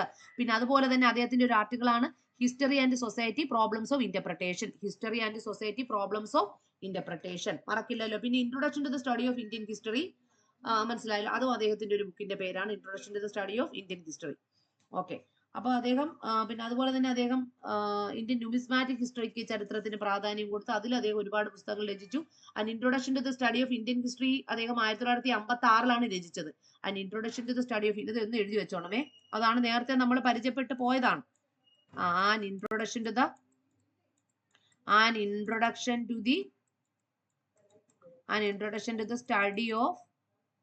Study of Indian history. Indian history 1956 1956 ആരുടെ ബുക്കാ? കോസാംബിയുടെ ബുക്കാണ്. മറക്കില്ലല്ലോ. അപ്പൊ നിങ്ങൾക്ക് you get clear cut evidences from the Marxist school of historians and their most prominent works. ഇതെല്ലാം നിങ്ങൾക്ക് മനസ്സിലായിട്ടുണ്ടാകും എന്ന് കരുതുകയാണ്. അങ്ങനെയാണെങ്കിൽ നമ്മൾ അടുത്തൊരു പാർട്ടിലേക്ക് കൂടെ കടക്കാണ്. അടുത്ത പാർട്ട് ഇതെല്ലാം ഇതിന്റെ അകത്ത് വരുന്നതാണ്. ഈ ഒരു module is a part of all of these in this module. അപ്പൊ ഇതിൽ നമ്മൾ subaltern school of historiography. Subaltern school of historiography എന്ന് പറയുമ്പോൾ കീഴാളവർഗത്തിന്റെ ചരിത്രം. അതുവരെ എലിറ്റിസ്റ്റുകളൊക്കെ പ്രാധാന്യം കൊടുത്തത് എന്തിനായിരുന്നു? എലിറ്റിസ്റ്റുകൾ പ്രാധാന്യം കൊടുത്തത് ഉന്നത കുലജാതരുടെ ചരിത്രത്തിനാണ് പ്രാധാന്യം കൊടുത്തത് എലിറ്റിസ്റ്റുകൾ എന്ന് പറയുന്നത്. പക്ഷേ the term subaltern meaning inferior rank, കീഴാളവർഗം അല്ലെങ്കിൽ ഇൻഫീരിയർ റാങ്കിനാണ് ആര് പ്രാധാന്യം കൊടുത്തത്? താഴ്ന്ന റാങ്കിലുള്ളവർ, അവർക്കാണ് പ്രാധാന്യം. Was adopted by the Italian Marx. Actually ഈ ഒരു കോൺസെപ്റ്റ് കൊണ്ടുവന്ന് മറക്കരുത്, അതും ചോദിക്കും. Antonio Gramsci refers to the group in society subjected to the hegemony of the ruling class. History from below is practiced from the history from below, arguing that traditional historiography often overlooks or mispresentation the role of mass in the historical events, particularly movements of resistance and rebellion. അവർ പറയുന്നതെന്ന് വെച്ചാൽ ഒരുപാട് ചരിത്ര രചനകളൊക്കെ വന്നിട്ടുണ്ട്. ചരിത്രവുമായിട്ട് rebellions, ഒരുപാട് വർഗസമരങ്ങളും resistance മൂവ്മെന്റ്സുകളും ഒക്കെ 1857 movement ആയാലും അല്ലെ, പിന്നെ എന്താ പറയുന്നത്, വെല്ലൂർ മുട്ടിനി അടക്കമുള്ള ഇന്ത്യയിലുള്ള ഒരുപാട്, അല്ലെങ്കിൽ മാപ്പിള കലാപങ്ങൾ നിങ്ങൾ കേട്ടിട്ടുണ്ടായിരിക്കും, ഇല്ലെങ്കിൽ എന്താ പറയുന്നത് ട്രൈബൽ മൂവ്മെന്റ്സുകൾ, ഇവരൊക്കെ ഇത്തരത്തിലുള്ള ചരിത്രത്തിനൊക്കെ തന്നെ നമ്മൾ ഈ മാസ് മൂവ്മെന്റ് ആയിരുന്നു ആക്ച്വലി. ഇത്തരത്തിലുള്ള സാധാരണക്കാരെയും നമ്മളെ എന്താ പറയുക മാർജിനലൈസ്ഡ് ആയിട്ടുള്ള ഒരു വിഭാഗക്കാരെ നമ്മൾ പലപ്പോഴും അവോയ്ഡ് ചെയ്തുകൊണ്ടാണ് പല ചരിത്ര ബുക്കുകളും നമ്മൾ എഴുതി വെച്ചിരിക്കുന്നത്. അപ്പൊ അതല്ല ഇനി നമുക്ക് വേണ്ടത്. ഇത്തരത്തിലുള്ള ഇൻഫീരിയർ റാങ്ക് ഓഫ് പീപ്പിളിന് വേണ്ടിയിട്ട് വാദിച്ച ഒരു സ്കൂൾ ഓഫ് ഹിസ്റ്റോറിയോഗ്രാഫി ആയിരുന്നു subaltern school of historiography. The term subaltern meaning to inferior rank was adopted by Italian Marxist Antonio Gramsci. അപ്പൊ അന്റോണിയോ ഗ്രംസ്കി ആണ് ആദ്യമായിട്ട് ഈ ഒരു എന്താ പറയുന്നത് ഈ ഒരു വേർഡിന് പ്രാധാന്യം കൊടുത്തു വന്നത്. The term was first given by Antonio Gramsci, in Italian communist thinker. Actually അദ്ദേഹം ഒരു ഇറ്റാലിയൻ കമ്മ്യൂണിസ്റ്റ് തിങ്കർ ആയിരുന്നു ആൻഡ് റൈറ്റർ. അദ്ദേഹം റൈറ്റർ ആയിരുന്നു. He developed the concept and give articulation to it in his works. അദ്ദേഹം ഈ ഒരു കോൺസെപ്റ്റിനെ develop ചെയ്ത് എടുത്തിട്ടുള്ളത് അദ്ദേഹത്തിന്റെ ഒരു ബുക്ക് ആയിട്ടുള്ള പ്രിസൺ നോട്ട് ബുക്കിലൂടെയായിരുന്നു. എന്താണ് അദ്ദേഹത്തിന്റെ ബുക്ക് പരീക്ഷയ്ക്ക് ചോദിച്ചിട്ടുണ്ട്? ദാറ്റ് ഈസ്, നമ്മൾ വേറെ ഒന്നിലും അന്റോണിയോ ഗ്രംസ്കിയെ കുറിച്ച് ഡീറ്റെയിൽഡ് ആയിട്ട് അടുത്ത മൊഡ്യൂളിൽ പഠിക്കും. അതുകൊണ്ടാണ് ഇങ്ങനെ പോയത് കേട്ടോ. പ്രിസൺ, അദ്ദേഹത്തിന്റെ ബുക്കിന്റെ പേരെന്താണ്? Prison note book. Prison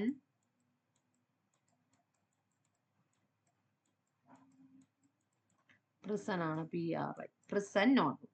prison notebook written between 1929 to 1936. 1929 1936 ഇടയിലാണ് അന്റോണിയോ ഗ്രംസ്കി ഈ പ്രിസൺ നോട്ട്ബുക്ക് എഴുതിയത്. ഈ ബുക്കിൽ അദ്ദേഹം ഈ ഇൻഫീരിയർ റാങ്ക് ഓഫ് പീപ്പിളിന്റെ റെസിസ്റ്റൻസിനും റെബലിനൊക്കെ അദ്ദേഹം പ്രാധാന്യം കൊടുത്തു. As well as in the article entitled notes on Italian history. അദ്ദേഹത്തിന്റെ മറ്റൊരു പ്രധാനപ്പെട്ട ആർട്ടിക്കിൾ ആയിരുന്നു notes on Italian. Gramsci believed that the revolutionary movement should start with the events everyday life of the working masses. അദ്ദേഹം പറഞ്ഞു ഈ mass മൂവ്മെന്റും revolutionary movement ഒക്കെ actually start ചെയ്യുന്ന സാധാരണ പാവപ്പെട്ട മനുഷ്യരുടെ എവരിഡേ ലൈഫിൽ നിന്നുമാണ്. ഇല്ലാതെ എലിറ്റിസ്റ്റിനൊന്നും അവരുടെ ചരിത്രത്തിന് ഞാൻ പ്രാധാന്യം, അവർ മാസ് പീപ്പിളിനെ അവരെ അവോയ്ഡ് ചെയ്തു. They are ignored the mass people, their participation in your resistance movement and rebellion actually. അപ്പൊ അങ്ങനെയാണ് ഇങ്ങനെ ഒരു ചരിത്ര രചന ആരംഭിച്ചത് തന്നെ. ഇനി നമ്മൾ ഇന്ത്യയിലേക്ക്, Indian perspectives of subaltern school of ഹിസ്റ്റോറിയൻസിലേക്ക് നമ്മൾ കടന്നു വരാൻ പോവുകയാണ്. The movement was spearheaded by Ranajit Guha, consider the founding figure who outlined his aims to seminal work, eliminatory aspects of peasantry insurgency in colonial India. അപ്പൊ ഇന്ത്യയിൽ നമ്മുടെ subaltern school of ഹിസ്റ്റോറിയോഗ്രാഫിക്ക് ഒരു sphere head നൽകിയിട്ടുള്ളത്, ഒരു എന്താ പറയുന്നത് പ്രാധാന്യം അല്ലെങ്കിൽ ഒരു ഹെഡ് കൊടുത്തത് ആരാ? രണജിത് ഗുഹയാണ്. The movement was spearheaded by Ranajit Guha. He considered as the founding figure. അദ്ദേഹമാണ് ഈ ഒരു founding figure of subaltern school of historiography in India. ഈ ഔട്ട്ലൈൻ ഹിസ് എയിംസ് ടു, അദ്ദേഹം തന്റെ ലക്ഷ്യങ്ങളെ സാക്ഷാത്കരിച്ച അദ്ദേഹത്തിന്റെ ഒരു സെമിനൽ വർക്ക് ആയിരുന്നു elementary aspects of the persons insurgency in the colonial India. ഇത് 3 പ്രാവശ്യം ചോദിച്ചിട്ടുണ്ട്. സെറ്റ് എക്സാമിനേഷനും HSSC എക്സാമിനേഷനും ഒക്കെ ചോദിച്ചിട്ടുള്ളൊരു എന്താ പറയുന്നത് ബുക്കാണ്. അപ്പൊ ഇത് നിങ്ങൾ പഠിക്കാതെ നിങ്ങൾ പോവരുത്. Very very important. ഓക്കെ, അപ്പൊ അത്രയധികം പ്രാധാന്യം നമ്മൾ ഈ ഒരു സ്കൂൾ ഓഫ് ഹിസ്റ്റോറിയോഗ്രാഫിക്ക് നിങ്ങൾ പ്രാധാന്യം കൊടുത്ത് തന്നെ പോകണം. അപ്പൊ ഈ സ്കൂൾ ഓഫ് ഹിസ്റ്റോറിയോഗ്രാഫി എന്താണെന്ന് നിങ്ങൾക്ക് മനസ്സിലായല്ലോ. അപ്പൊ നമ്മൾ ഇതുവരെയുള്ള ചരിത്രത്തിൽ പലപ്പോഴും നമ്മൾ മറന്നുപോയ ഒരു വിഭാഗക്കാരുണ്ട്, ആ മാർജിനലൈസ്ഡ് പീപ്പിൾ. അവരെവിടെയാണ്? അവരുടെ ചരിത്രം, മാപ്പിള ചരിത്രം എന്ന് പറയുമ്പോൾ ഞാൻ പറഞ്ഞു മാപ്പിള ലെവൽ ഓഫ് ഇന്ത്യ, അതൊക്കെ പറയുകയാണെങ്കിൽ നമുക്ക് അതിനൊക്കെയാണ് പ്രാധാന്യം കൊടുക്കുന്നത്. ഇല്ല എന്താ പറയുന്നത്, അപ്പൊ ഇത്തരത്തിലുള്ള പിന്നെ ട്രൈബൽ പീപ്പിളും അവരുടെ കലാപങ്ങളും അതിനൊക്കെ നമ്മൾ പ്രാധാന്യം കൊടുത്തിട്ടില്ല. അപ്പൊ ഇതിനൊക്കെ നമ്മൾ ഈ ഒരു തിയററ്റിക്കൽ പീപ്പിളിലൂടെ പ്രാധാന്യം കൊടുക്കണമെന്ന് ആര് പറഞ്ഞു? സബാൾട്ടൻ സ്കൂൾ ഓഫ് ഹിസ്റ്റോറിയൻസ് വാദിച്ചു. മനസ്സിലാവുന്നല്ലോ. അതാണ്. അപ്പൊ അതായത് മാർജിനൽ പീപ്പിൾസ് ഓഫ് ഇന്ത്യ അല്ലെങ്കിൽ അവരുടെ ചരിത്രത്തിന് നമ്മൾ പ്രാധാന്യം കൊടുക്കണമെന്ന് പറഞ്ഞു. To Ranajit Guha and his colleagues, besides problems of political and economical nature, even the belief, thought and traditions of the people at the bottom line became the central theme of their subaltern studies. അവരെന്താ പറഞ്ഞത്? ഇവര് പറഞ്ഞു, subaltern school of historians പറഞ്ഞു, Ranajit Guha and his colleagues arguing that the problems of political and economical nature. നമ്മള് ചരിത്രത്തിൽ നമ്മൾ എന്താ പറയുന്നത് രാഷ്ട്രീയ ചരിത്രവും എക്കണോമിക്കൽ ചരിത്രത്തിന്റെ നാച്ചറോട് കൂടി പല കാര്യങ്ങളും നമ്മൾ എഴുതാൻ ശ്രമിക്കും. Even the belief, thoughts, tradition, the people at the, അല്ലെങ്കിൽ വിശ്വാസങ്ങൾ, അവരുടെ ചിന്തകൾ, നിങ്ങൾ ട്രഡീഷൻസ്, ഇവരൊക്കെ തന്നെ നമ്മൾ ബോട്ടം ലൈൻ ഓഫ് പീപ്പിൾ, സമൂഹത്തിന്റെ അടിത്തട്ടിലുള്ള അപ്ലിഫ്റ്റ്മെന്റ് വേണ്ടിയിട്ടുള്ള ഒരു ജനങ്ങളുണ്ടല്ലോ. The central theme of your historical viewpoint or events is we emphasize given to the എന്താ പറയുന്ന ആ ഒരു inferior rank of people. അവർക്കാണ് പ്രാധാന്യം കൊടുക്കേണ്ടത്. The writings Ranajit Guha and host of his colleges clearly convey the ideas and the subaltern studies are on that oppose the cause of the subordinate and the submerged sections of your society. Even naturally include the peasants, the vast landless masses, tribal wage earners and industrial workers, serf, menial workers, അല്ലെ, and women and children, SC/ST category. അതായത് നമുക്ക് സമൂഹത്തിൽ ഒരുപാട് marginalise ആയിട്ടുള്ള പിന്നെ സമൂഹത്തിന്റെ അടിത്തട്ടിലുള്ള പിന്നെ എന്താ പറയുന്ന വർക്കേഴ്സും, ഇൻഡസ്ട്രിയൽ വർക്കേഴ്സും, തൊഴിലാളികളും, കർഷകന്മാരും, വാസ്റ്റ് ലാൻഡ്ലെസ് ആയിട്ടുള്ള പീപ്പിൾസും, ട്രൈബൽ പീപ്പിൾസും അല്ലെ, പിന്നെ അതുപോലെ വിമൻസും, SC/ST പീപ്പിൾസും, ഇങ്ങനെയൊക്കെയുള്ള ആൾക്കാരെ അപ്ലിഫ്റ്റ്മെന്റ് വേണ്ടിയിട്ട് വാദിക്കുന്ന ഒരു ചരിത്ര രചനയായിരുന്നു ഈ പറയുന്ന സബാൾട്ടൻ സ്കൂൾ ഓഫ് ഹിസ്റ്റോറിയോഗ്രാഫി എന്ന് പറയുന്നത്. അതിന്റെ അർത്ഥം ജെൻഡർ ഡിസ്ക്രിമിനേഷൻസ്. അപ്പൊ ജെൻഡർ ഡിസ്ക്രിമിനേഷൻസും ഒക്കെ അവര് വളരെയധികം ഊന്നി പറഞ്ഞിരുന്നു. മറക്കല്ലേ, subaltern people against exploitation of any of the form, against of these, അതായത് ഇത്തരത്തിലുള്ള ജനങ്ങൾക്കെതിരായിട്ടുള്ള ഏതെല്ലാം തരത്തിലുള്ള എക്സ്പ്ലോയിറ്റേഷൻസുകൾ ഉണ്ടോ അതിനെല്ലാം ദേ ആർ അവോയ്ഡ് ചെയ്തു. അതിനെയൊക്കെ അഗെയിൻസ്റ്റ്, അവരെയൊക്കെ എതിർത്ത് കൊണ്ടുവന്നുള്ള the studies deal with a conscious revolt of the subaltern people against exploitations. അപ്പൊ ഇവർക്കെതിരെയുള്ള എക്സ്പ്ലോയിറ്റേഷനെ എതിർത്തുകൊണ്ടുള്ളത്. This consciousness and revolt of the subaltern are mainly directed against the elite or the dominant groups. അപ്പൊ ഇവര് എലിറ്റ് പീപ്പിളിന്, elites പീപ്പിളിനും, അതായത് dominant group of people ഉണ്ടായിരുന്നല്ലേ, അത് നേരത്തെ പറ, അതായത് നമ്മൾ ഉന്നത കുലജാതന്മാർക്ക് വേണ്ടിയിട്ട് മാത്രം ചരിത്രം എഴുതിയ ചരിത്രകാരന്മാർക്ക് എതിർത്ത് കൊണ്ടുവന്ന ഒരു വിഭാഗം. മറക്കാതിരിക്കുക.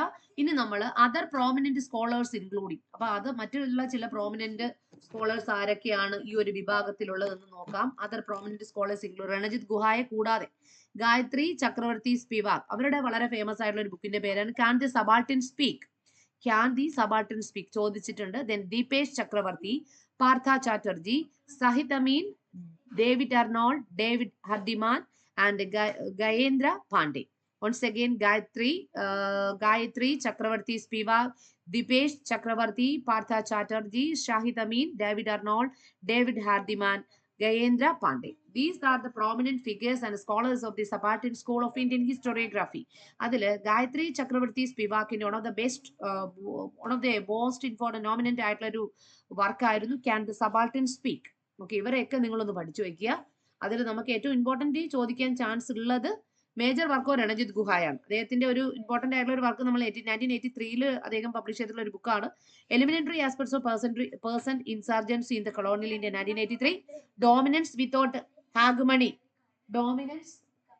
Without hegemony, history and power in colonial India 1988, subaltern studies series editor, The Rule of Property for Bengal, and essay on the idea of the permanent settlement, and essay on idea of complete book in the pair, and essay on the idea of permanent settlement, history at the limit of world history 2002, small voice of history 2010. Marakalle idokke chodikkum. A Rule of Property for Bengal and essay on the idea of permanent settlement എന്നിവയാണ് Ranajit ഗുഹായുടെ most famous ആയിട്ടുള്ള വർക്കുകൾ. Okay ആണല്ലോ. ഇനി നമ്മൾ മറ്റൊരു famous ആയിട്ടുള്ള ബുക്കും കൂടി ഒന്ന് പരിചയപ്പെടാം. Gendering caste through the feminine lens. Gendering caste through the feminine lens was written by Romila Thapar, Uma Chakravarti, Kumkum Roy, Ranajit Guha. അപ്പൊ gendering caste through the feminine lens എന്ന പുസ്തകം രചിച്ചത് ആരാണ്? ദാറ്റ് ഈസ് ഓൺലി ഉമ ചക്രവർത്തി. Uma Chakravarti wrote the Gendering Caste or the Feminine Lens was written by Uma Chakravarti.